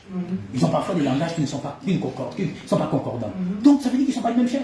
Donc, Jésus ne leur parle pas du plan charnel. Il leur parle du plan spirituel qui est au commencement Dieu. Après un homme et une femme, l'homme quittera son père et sa mère. Oh, on s'arrête 2 secondes. Adam a quitté sa femme, Ève a quitté son père et sa mère. C'est des créatures. Adam lui-même, il a été créé, il a tiré de la terre. Il a pris de sa côte, on a pris sa Ève. C'est tout. Dieu a créé Adam. Jésus n'a jamais été créé, il a été engendré. Il y a une différence entre la création et ce qui a été engendré. Mais comme ils ne sont pas dans la pensée du Seigneur, et comme ils n'ont pas l'Esprit de Dieu, ils ne comprennent pas de quoi il leur parle. Oui, sœur. Verset 6. Verset 6. Ils ne sont plus deux, mais ils sont une seule chair. La maladie, ils ne sont plus deux, mais une seule chair. Oui, sœur. Que l'homme donc ne sépare pas ce que Dieu a joint. Bon, pardon. Vous connaissez un passage où Dieu a joint à uni à des rêves que vous êtes mariés? Jamais. La parole dit qu'ils étaient mariés. Mais il dit que l'homme ne sépare pas ce que Dieu a donc uni. Mais finalement, aux noces de Canaan, Jésus était là-bas. Vous l'avez vu unir les gens. Mais ils sont allés chercher la bénédiction nuptiale. Jamais Jésus n'a parlé de bénédiction nuptiale. Eux seuls même connaissent où ils sont allés chercher cette affaire. Tout simplement parce qu'ils sont inspirés de leur mère catholique. Parce qu'ils font le mariage dans l'église. Et alors cette fille, pentecôtiste païen, l'église de réveil, ils ont dit, ah, comme maman a déjà créé, nous on prend, on change comment le nom. C'est comme le baptême. La maman aussi a créé le cours de baptême. Eux aussi, ils ont dit, bon, faut le catéchisme, ça va trop faire semblable. Il faut qu'on trouve aussi notre nom. C'est quoi comme il l'appelle? Toi, tu connais le nom, ça? Les cours d'affaires, missement. Les enfants qu'on fait les cours d'affaires, c'est un missement pour être baptisé. Mais c'est avec eux. Donc, tu vois qu'ils ont changé le nom, mais le processus est le même. L'objectif recherché est le même. Or, pour Dieu dit non, si tu crois cela, possible. C'est tout, pas besoin de cours. Et ils ont dit non, il faut qu'on fasse cours, n'est-ce pas? Continue, sœur. Verset 7. Verset 7. Pourquoi donc Moïse? Lui dire-t-il, Moïse a-t-il prescrit de donner à la femme une lettre de divorce et de la répudier? Il leur répondit. C'est à cause de la dureté de votre cœur que Moïse vous a permis de répudier vos femmes. Donc c'est même pas à cause d'autre chose que leur cœur. Mais ils n'ont même pas compris que le problème de l'homme c'est le cœur. Vous voyez?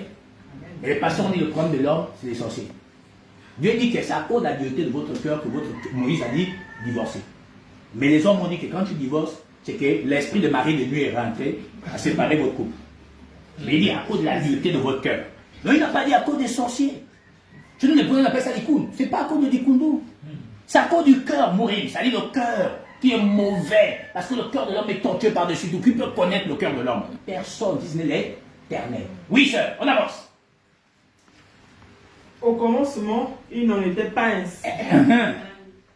Mais je vous dis, celui qui répudie sa femme. C'est la partie où les apôtres même seront choqués. C'est la partie qui suit là. Sauf pour infidélité. Il dit, attends, celui qui répudie sa femme. Ça veut dire que Moïse a dit, tu peux même.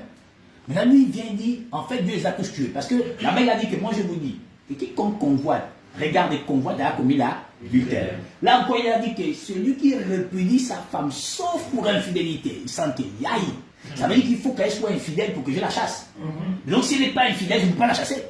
Donc, je suis contraint de rester avec elle.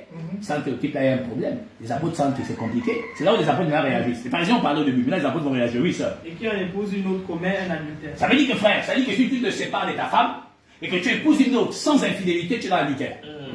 Les gars sentent qu'il n'y a plus d'avantage. Avec Moïse, on peut même la chasser sans motif. Mais là, comment là, c'est une erreur? Et les apôtres aussi sont là parce qu'ils sentent que la force les concerne. Tu vois, non? Parce qu'ils sont à côté du Seigneur. Ils sentent que l'affaire là nous concerne. Donc, c'est que le gars là, il a c'est compliqué. Attends. Il y a un qui va se détacher pour dire attends, vieux, dis-nous un peu. L'affaire que tu as là, donc c'est pas un avantage de se marier. C'est ça qu'il a suivi.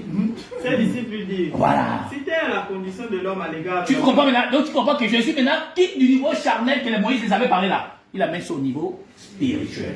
Il leur dit maintenant qu'en fait, si tu chasses ta femme pour motif d'infidélité, sauf pour motif d'infidélité, pardon, et que tu épouses une autre femme, tu es dans l'adultère. Parce que celle que tu chasses n'a pas commis l'adultère. Pourquoi tu la chasses? C'est pas si on se comprend. Or, Jésus ne leur parle pas d'une affaire charnelle. En fait, il leur parle que, en fait, si quelqu'un est droit avec moi, et que je viens à la chasser, et que je pousse quelqu'un d'autre, mais moi, tu restes dans l'adultère, parce que la personne qui vient, que j'ai chassé là, n'a pas commis l'adultère. C'est pas si on se comprend. Donc, Jésus ne peut pas chasser l'église, parce qu'elle n'est pas dans l'adultère. Pas si on se comprend. Donc, ça n'a rien à voir avec le charnel. Ça veut dire que si j'ai une sœur qui a commis une erreur, ou un frère, mais si je le chasse, et que je cherche un autre frère pour le remplacer, moi-même je me retrouve dans l'adultère. Parce que le frère ou la sœur n'a commis qu'un acte charnel, que les deux mariés peuvent s'entendre et s'excuser ou se pardonner. Parce que ça peut arriver. Mais ce n'est pas encourageant. Mais or, là, si moi je répudie ce frère ou cette sœur, moi-même je vais chercher quelqu'un d'autre pour dire, bon, comme on était 15, là il faut qu'on trouve deux autres frères pour faire qu'on reste toujours 15. Moi-même je me retrouve dans l'adultère. C'est ce que Jésus est en train de leur dire. Pour dire que si je fais ça, je serai dans l'adultère. Donc, sauf pour motif d'infidélité, pas physique, mais spirituel.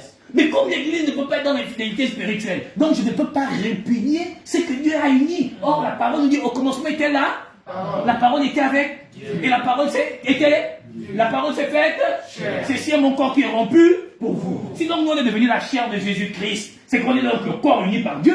Parce que Dieu a dit quoi? La parole est l'esprit. Car au commencement était la parole était avec Dieu, Dieu était la parole. Les deux sont unis et sont inséparables. C'est pourquoi quand on aperçoit de côté l'eau, la parole, le sang et l'esprit, les deux donc sont indissociables. Maintenant, comment donc Jésus qui dit que l'homme ne sait pas passer que Dieu a uni? Or, la seule chose que Dieu a uni, c'est la parole et l'esprit. Donc, comment il sépare ça? Mais or, qui veut séparer la parole et l'esprit? C'est Satan. Je ne sais pas si on se comprend. C'est-à-dire qu'il sait que si la parole est sans l'esprit, elle est morte. Mais si elle a l'esprit, elle ne peut pas mourir. C'est pourquoi dans Matthieu chapitre 4, quand il va tenter Ève, donc la véritable Ève qui est le symbole de Jésus, elle a déjà le Saint-Esprit. Et c'est l'esprit maintenant qui défend son épouse, ce que le premier Adam n'a pas eu à faire.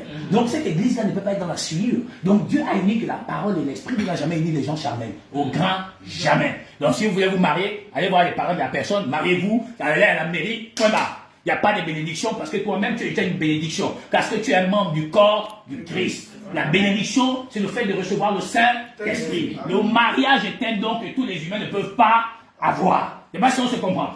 Oui, sœur, oui, continue.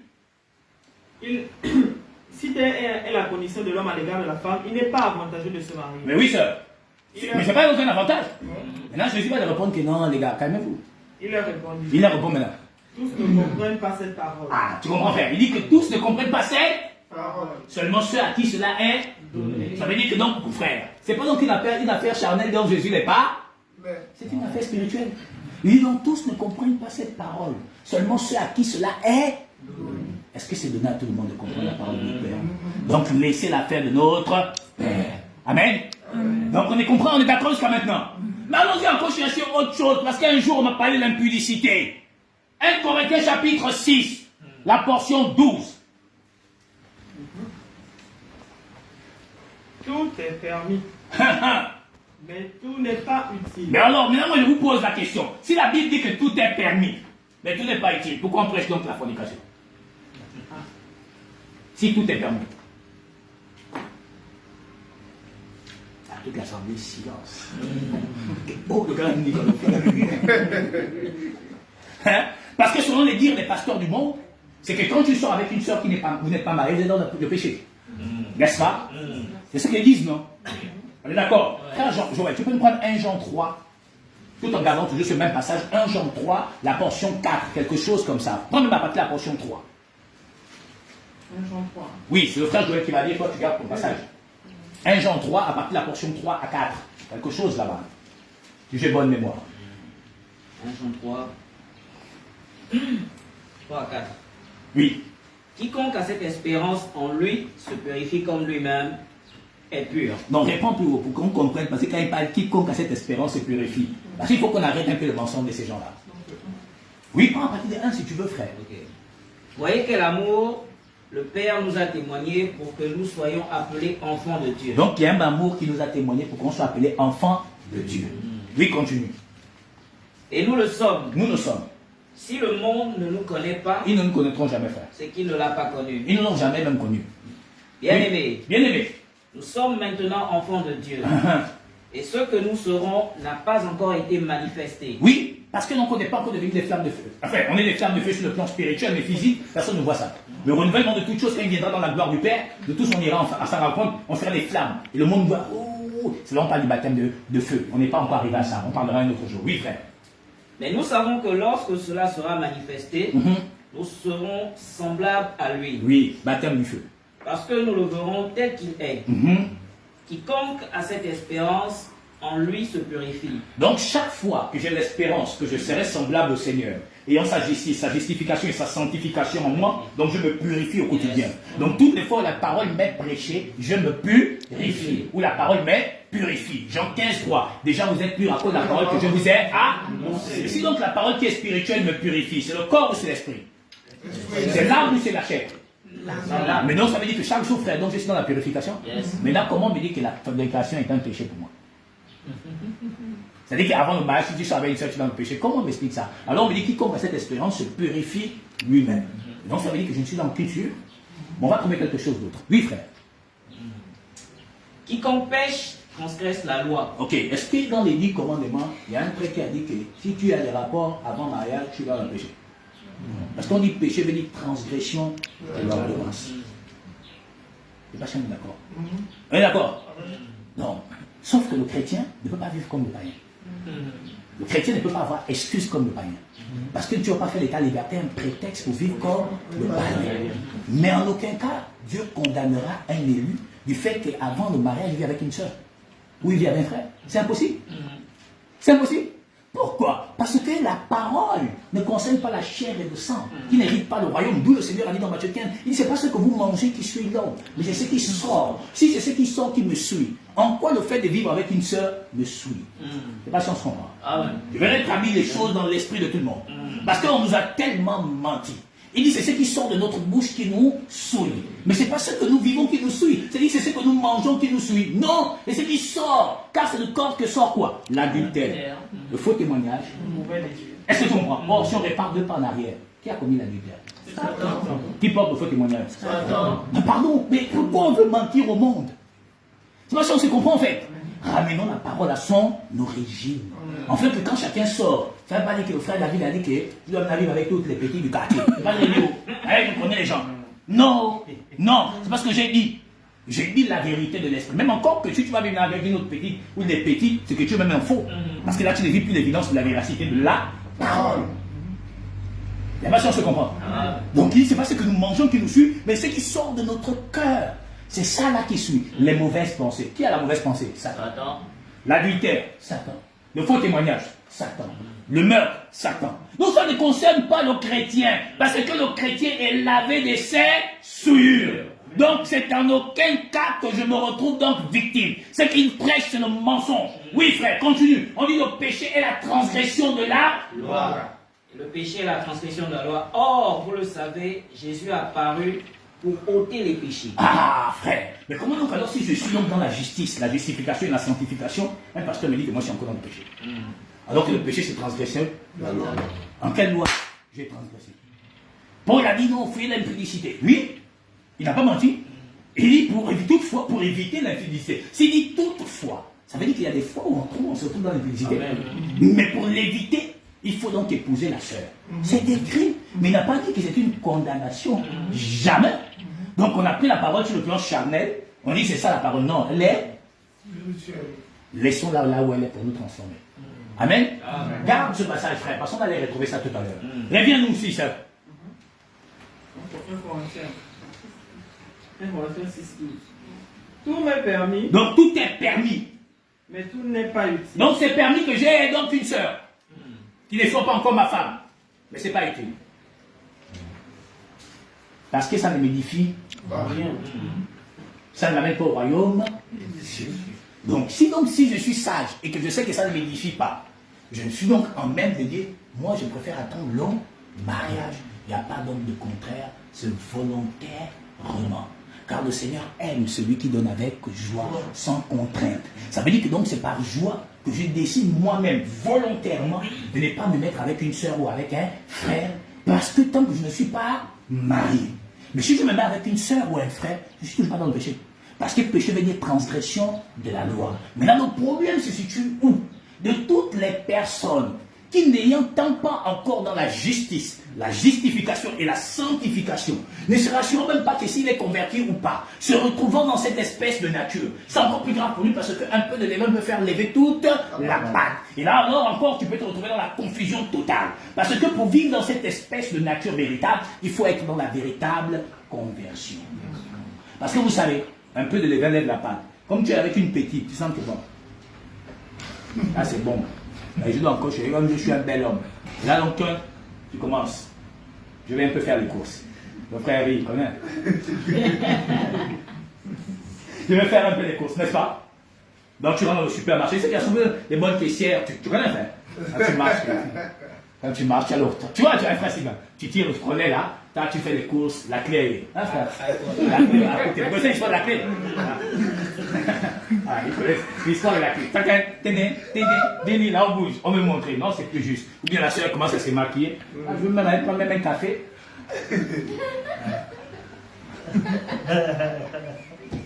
Quand tu regardes, Il va te sciencer, il va te guetter, etc.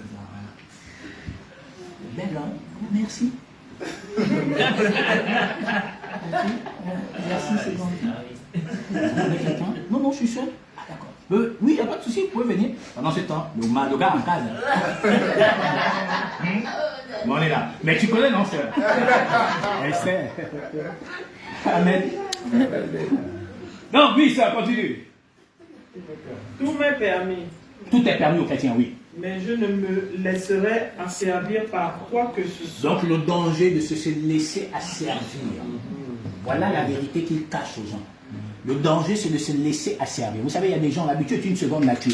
Depuis 30 ans, tu avais la pauvre femme, tu as déjà fait 5 gosses. Mon frère, va l'épouser. Voilà. Donc après, il t'abandonne. Il sait qu'avec 5 ans, un gars vient, sans que, oh, tu as combien d'enfants? 5. Oh. Il commence à cogiter sans que 5. Si j'ajoute aussi 5, c'est 10. Oh. On connaît les fonctionnaires du Gabon, pour nous, c'est pas assez. Barré. Elle ne peut pas rester avec la femme. Elle lève son corps. Et on connaît aussi qu'au Gabon, le mari est devenu cher. Ouais. C'est ça qu'il faut aussi qu'ils freinent les mariages. Les personnes disent que c'est la sorcellerie, c'est faux. C'est-à-dire que le mariage est cher au Gabon. Les personnes disent que c'est le sorcier. Je ne sais pas que ça. Non, les gars là, ils sont méchants. Hein? Mais bon, ils servent. Les aliments sont pour le ventre. Oui. Et le ventre pour les aliments. Oui. Et Dieu détruira l'un contre l'autre. Donc Dieu va détruire l'autre. Il va détruire tout ça. Oui, continue ça. Mais le corps n'est pas pour l'impudicité. Là, cela devient la partie la plus intéressante. Il dit le corps n'est pas pour l'impudicité. Donc le corps n'est pas pour l'impudicité. Oui. Les pasteurs ont pris ça, ils ont dit ça veut dire que donc tu ne dois pas faire la fornication. Je n'encourage pas les gens à aller dans la fornication. Hein. Il dit simplement la vérité de la parole. Il dit donc le corps est pour le Seigneur. N'est pas pour l'impudicité. Ok. Mais finalement, arrête-toi ça. On va parler en test. Il dit le corps n'est pas pour l'impudicité. Frère Joël, tu peux nous prendre Hébreux 10, 5. Tout en gardant le même passage ici, sœur.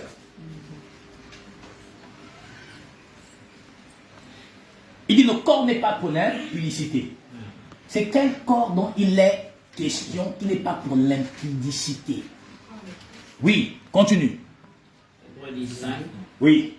C'est pourquoi Christ entrant dans le monde, il dit, tu n'as voulu ni sacrifice, ni offrande, mais tu m'as formé un corps. Il dit, tu m'as formé un corps. Là-bas, il a dit que donc le corps n'est pas pour l'impudicité. On cherche à savoir ce que c'est l'impudicité. Donc un corps n'est pas pour une impudicité. Mais il dit, tu n'as voulu ni au corps, ni holocauste, ni sacrifice pour le péché. Oui, frère, continue-nous.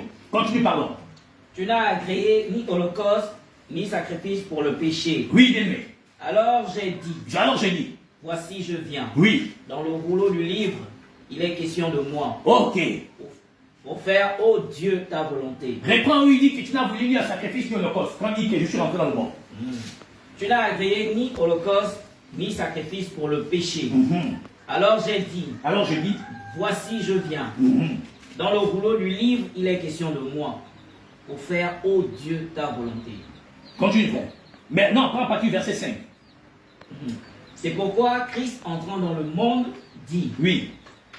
Tu n'as voulu ni sacrifice, ni offrande. Mais tu m'as formé un corps. Un corps.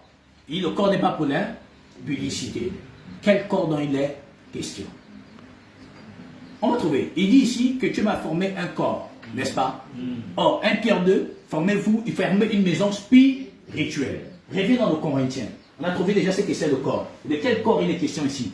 Le corps de l'homme humain ou le corps de tout l'assemblage du Christ? C'est-à-dire le corps de tous les membres du corps du Christ, qui est le temple du Dieu vivant. Vas-y ici, sœur. Il est pour le corps et le Seigneur pour le corps. Réponds, c'est pas ça. Les aliments sont pour le ventre et le ventre pour les aliments. Oui, sœur. Et Dieu détruira l'un comme l'autre. Oui. Mais le corps n'est pas pour l'impudicité. Il est pour le Seigneur et le Seigneur pour le corps. Donc le corps est pour qui? Le Seigneur pour le corps. Il dit, tu m'as formé un corps. Donc quel corps? Le nôtre ou le corps entier, qui est le corps du Christ? Le corps du Christ. Donc c'est le Christ qui doit rester dans notre corps. Donc il n'est pas pour l'impudicité. On est tous clairs, d'accord? Continue, sœur. Et Dieu qui a ressuscité le Seigneur nous ressuscitera aussi par sa puissance. Oui, continue. Ne savez-vous pas que vos corps sont des membres de Christ. Donc, il dit notre corps est un membre. Donc, ça veut dire que donc, le corps n'est pas pour l'impudicité. Si donc le corps n'est pas pour l'impudicité, et si moi je suis un membre du corps qui n'est pas pour l'impudicité, ça veut dire que je dois marcher dans quoi? La sainteté. La justice, la justification. Est-ce que l'abstinence aux hommes, aux femmes, du vin, cigarettes, c'est des choses terribles, donc parfois on va vivre ça? Est-ce que c'est ce qui me donne la sanctification? Est-ce que c'est ce qui me donne la justice? Est-ce que c'est ce qui me donne la justification? Non, mais pourtant les pasteurs ont dit l'abstinence de toutes ces choses donne à l'homme la sanctification. Or, il dit le corps n'est pas pour l'impudicité. Or, l'impudicité, c'est avoir des rapports hors mariage. Je ne sais pas si on se comprend. Ça veut dire que donc c'est quelqu'un qui va avec quelqu'un d'autre. Mais garde-nous le passage, parce qu'il faut qu'on explique d'abord qu'est-ce que c'est l'impudicité. Prends-nous 2 Corinthiens 11, frère, s'il te plaît, tout en gardant le même passage.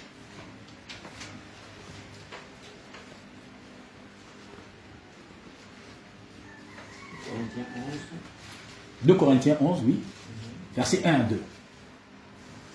Oh, si vous pouvez supporter de ma part un peu de folie, mais vous me supportez.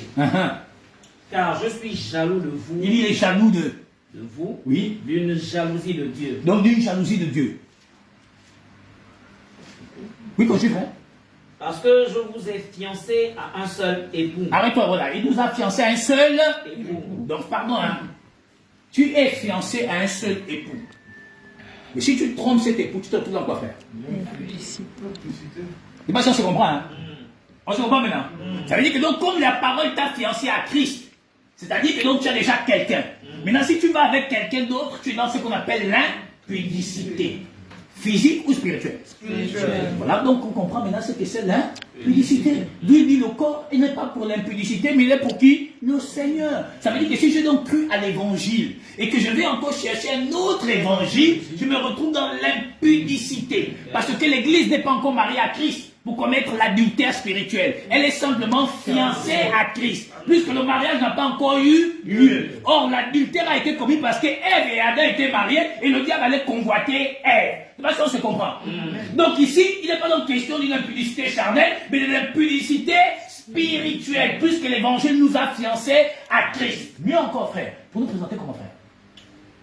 Pour vous présenter à Christ comme une vierge pure. Ça veut dire que donc tu es vierge, non pas physique, mais spirituelle. Donc ça veut dire que donc si maintenant quelqu'un d'autre sort avec toi sur le plan spirituel, il donc souillait quoi? Le temple du Dieu vivant. Je ne sais pas si on se comprend. Ça n'a rien de charnel. Je ne sais pas si c'est bon. Donc vous voyez qu'ils ont donc menti.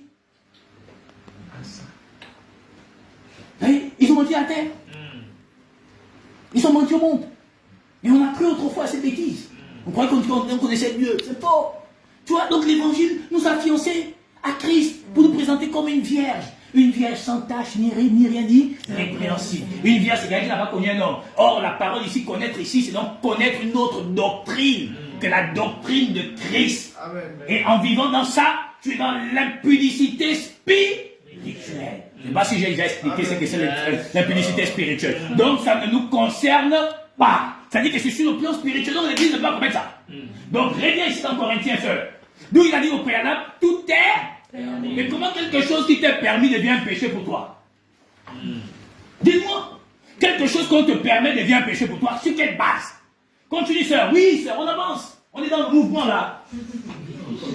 Le 15. Ne savez-vous pas que vos corps sont des membres de Christ?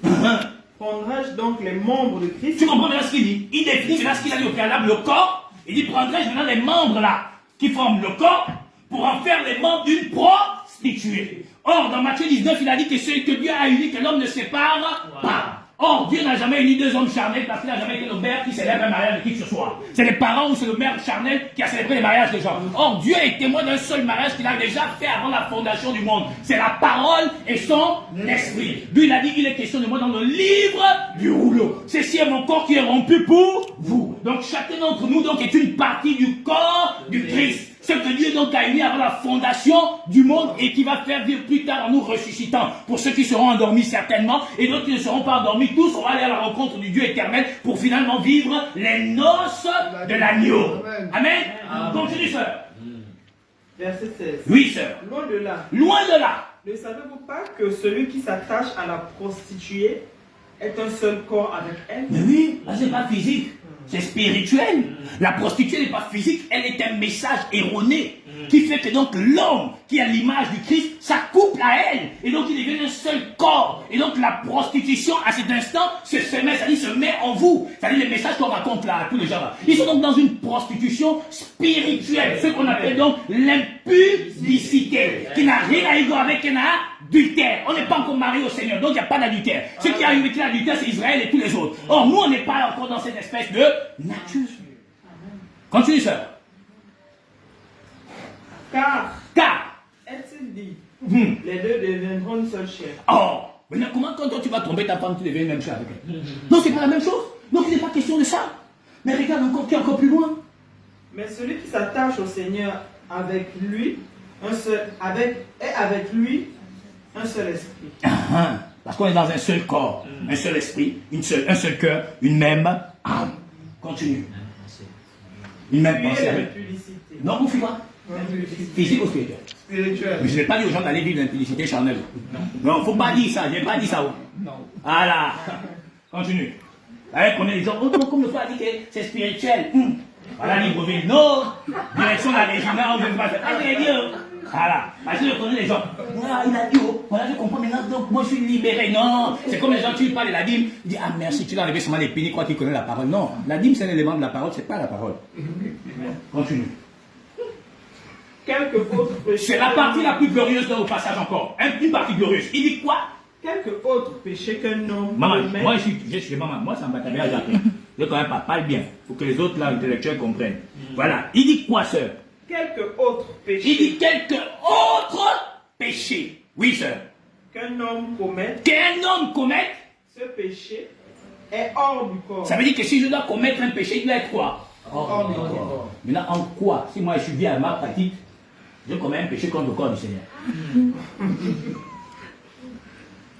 C'est écrit. En quoi? En quoi? Donc si je commets un péché, il doit être hors du corps. Parce que le péché qui infecte le corps, c'est une transgression. Donc Dieu n'a pas interdit que tu as ta petite. Il y a des gens que tu vas rencontrer, tu vas prêcher l'évangile, ça fait 20 ans ils sont ensemble. Tu dis quoi? Séparer. Ça fait 5 ans ils sont ensemble, tu leur dis quoi? Oh Dieu a dit il faut vous séparer. Oh, voilà que tu vas venir détruire une famille, tu vas les traumatiser, réfléchir pour trouver la raison. Parce que vous n'êtes pas encore allé devant un officier. C'est ça. Mais pardon, mais Dieu n'est pas fou, il connaît les situations de tout le monde.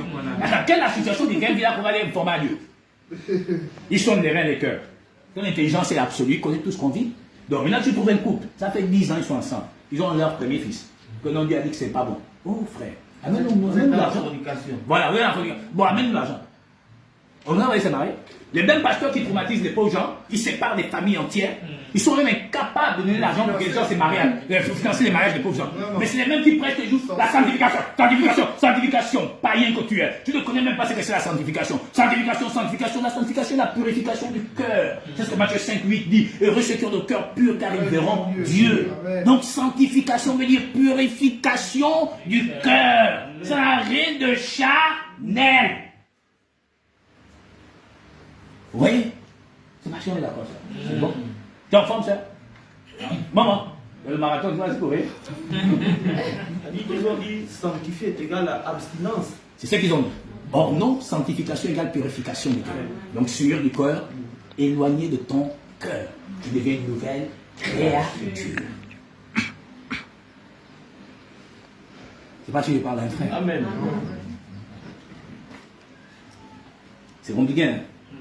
On va s'en sortir avec ces gens-là.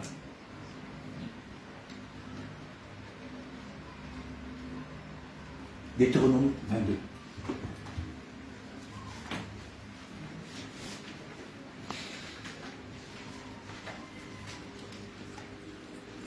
Deutéronome 22.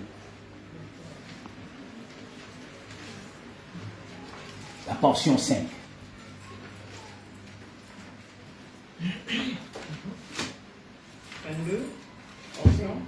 5. Une femme ne portera point un habillement d'homme. Oui. Lis le verset 5, sœur, la prochaine sœur. Une femme ne portera point un habillement d'homme. Ok, réponds à la portion s'il te plaît. Ça a étonné tout le monde. Hein? Alléluia. Amen. Oui, sœur. Une femme ne portera point un habillement d'homme, et un homme ne mettra point des vêtements de femme. On s'arrête 2 secondes. On dit qu'une femme ne portera pas d'habit d'homme, et un homme ne portera pas d'habit de femme. C'est la question que tout le monde s'est toujours posée dans la vie, et que tous les pasteurs ont toujours prêché les uns et les autres, mais jamais sans révéler de quoi il était question. Mais là, ce matin, le Seigneur nous fait le privilège et l'honneur de savoir de quoi il est question. Tu vois, tu as traumatisé beaucoup de femmes ici à gauche. Alors, on lui a dit que la femme ne va pas porter le pantalon. Oh, moi, je ne sais pas quoi là. Oh non, machin, tout ça. C'est des bêtises. Maintenant, cherchons par la grâce de notre Jésus-Christ de quoi il est question. Quand Dieu dit que l'homme, la femme ne portera pas d'habit d'homme. Il y a même les pantalons des femmes, non? Ah, mais c'est quoi le crime à ce niveau-là? Il y a les pantalons comme tu comme ça, avec juste la femme. Mais attends, tu peux porter ça. Ou bien, c'est pas ça. Comme tu vois, il y a même des pantalons, les couleurs, tu sens que. Même quand tu vas acheter ton linge, tu sens que non, ça, c'est un bon pantalon, mais la couleur là, ça fait trop femme. Hein? Quand tu cogites les gens qui. Ah non, je ne vais pas prendre le pantalon là pour barrer. Oh, ça fait trop femme, on pensait même que je suis. Même la coupe seulement témoigne que ça, c'est un pantalon des femmes. Tu vois. Et là, on va faire comment? Comment on va s'en sortir dans cette affaire? C'est compliqué, hein. Ce que je vais dire va peut-être vous choquer. Hein. Mais oui, ça va vous choquer. Il dit donc que la femme ne peut pas porter d'habits d'homme. Et l'homme ne peut pas porter les habits d'une femme. Que veut dire notre Jésus-Christ glorieux et parfait qu'il est? L'homme ne peut pas, la femme ne peut pas porter des habits d'homme. Et l'homme ne peut pas porter les habits de femme. Ça veut dire que dès l'instant qu'une femme porte un habit d'homme, elle est donc dans une transgression. Si l'homme porte les habits d'une femme, il est donc dans une transgression. C'est ce que dit le passage. Mais puisque Hébreux 10.1, ne l'oubliez jamais, dit la loi qui possède une nombre de biens bénis et non l'exacte représentation. Là, ce n'est pas exactement Bikout. C'est comme ça, non? Je ne sais pas si c'est on dit Bikout, je ne sais pas comment on dit. Mais ça, c'est vous, non? C'est ça. C'est ça. Voilà. Ah, tu as bien donné dans les habits. Donc, c'est pas ce que Dieu dit. Qu'est-ce qu'il dit? Prenons 1 Corinthiens 14, 33. Oui, frère. 1 Corinthiens 14, 33, frère. On va décortiquer ça. Il dit que l'homme, la femme ne doit pas porter les habits d'homme et l'homme vice-versa. Oui, frère. Car Dieu n'est pas un Dieu de désordre. Il ne l'est pas. Oui, frère. Mais de paix. De paix. Comme dans toutes les églises des saints. Oui, frère. Que les femmes se taisent dans les assemblées. Oui. Car il ne leur est pas permis d'y parler et qu'elles soient soumises selon que le dit aussi la loi. Donc la loi dit que l'homme ne doit pas porter les habits d'une femme et les femmes ne doivent pas porter les habits. On se comprend? On se comprend toujours pas? On se comprend pas toujours? Garde le passage, frère. Prends 1 Corinthiens 11 là-bas. On va aller chercher quelque chose. Je voudrais que tout le monde comprenne ça, même ceux qui sont en direct. Ça là, c'est la joie du Seigneur ce matin. Alléluia. Tu es? Prends la portion 7. Oui. L'homme ne doit pas se couvrir la tête. Pourquoi? Puisqu'il est l'image Oui. et la gloire de Dieu. Ok, donc si l'homme est un homme, il doit porter quoi? Les habits de sacerdoce, qui sont les habits d'homme. Si l'homme, la femme est tirée de l'homme et la gloire de l'homme, doit-elle porter le même vêtement, oui ou non? Non. Et donc comment alors celui qui est censé revêtir le vêtement d'homme se retrouve à revêtir le vêtement de femme, et la femme qui est censée porter le vêtement d'homme se retrouve à revêtir le vêtement d'homme?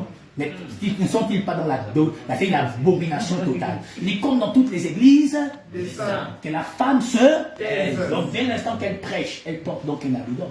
C'est pas son rôle. C'est pas son rôle. C'est ça le mystère.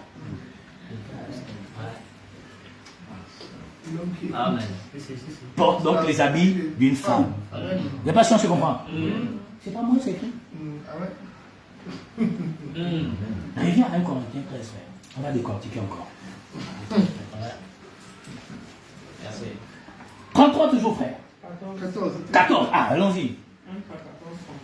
1 Corinthiens 13. Non, 1 Corinthiens 14. Là où tu étais, frère. Bien, ok, d'accord. Car Dieu n'est pas un Dieu de désordre. Donc Dieu n'est pas un Dieu de désordre parce que dans Deutéronome 22, 5, il Il a dit, la femme ne portera pas les habits d'homme et l'homme ne portera point d'habits de femme. Oui, frère. Mais de paix. De paix. Il est un homme de paix. Oui, il est bon, cet homme.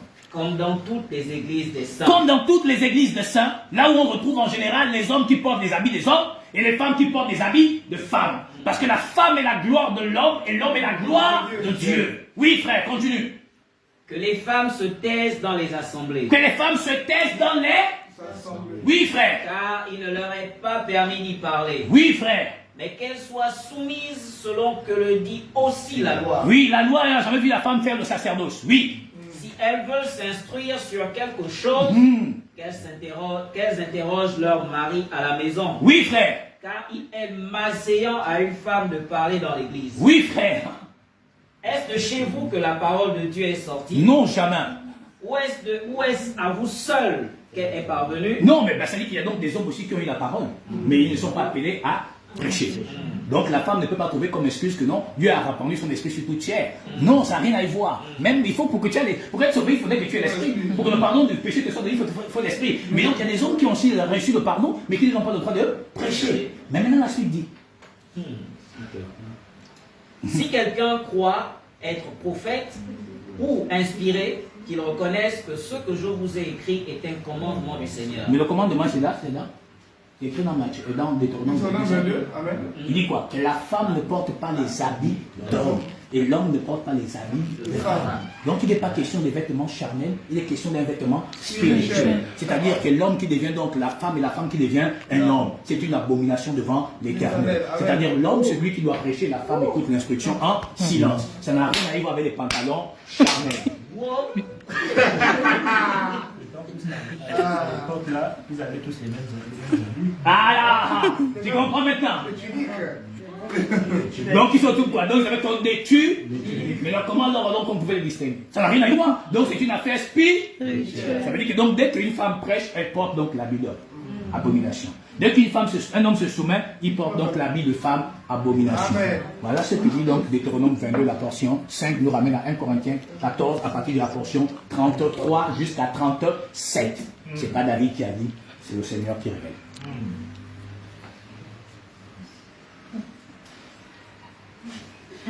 Alléluia. Amen, amen. On va mettre ça à la chair.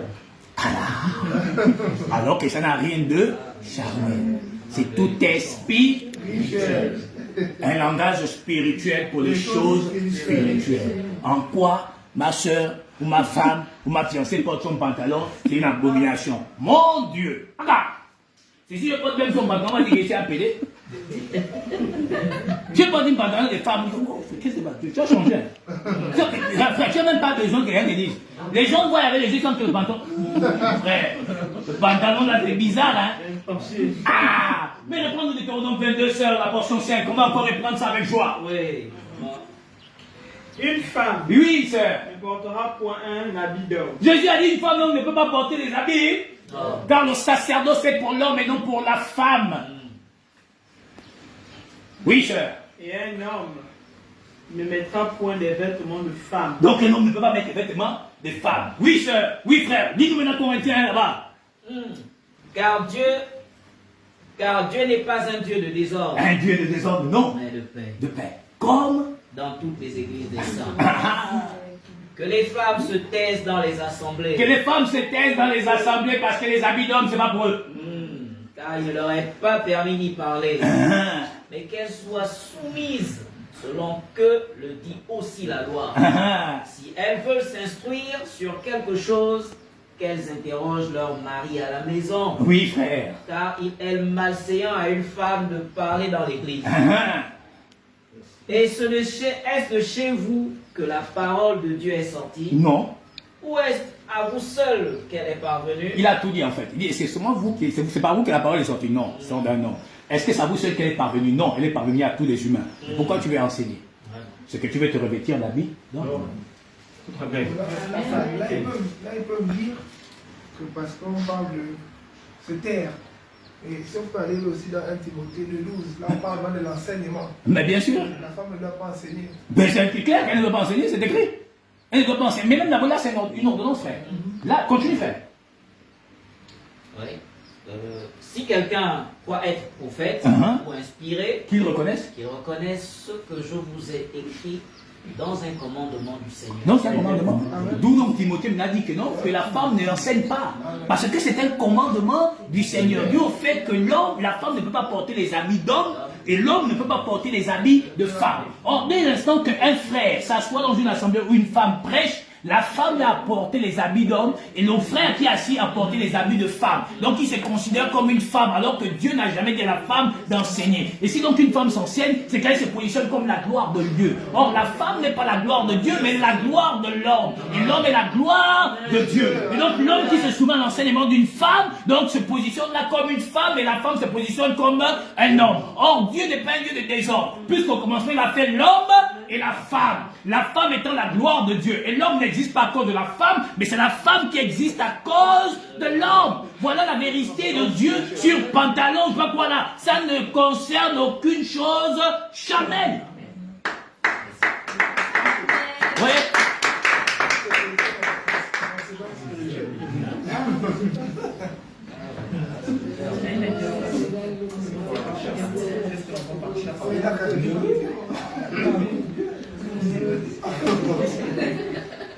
Frère Isaac, répond au frère ou à la sœur qui demande c'est quoi être chaste.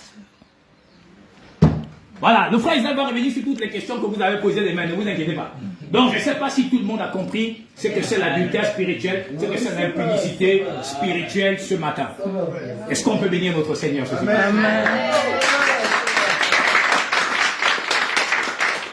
Donc rendez-vous demain dès 18h30 avec le bien-aimé frère Isaac qui va vous entretenir selon que l'Esprit le conduira dans la sagesse qui lui a été transmise. Et grâce à vous tous et joie du Seigneur en chacun d'entre vous.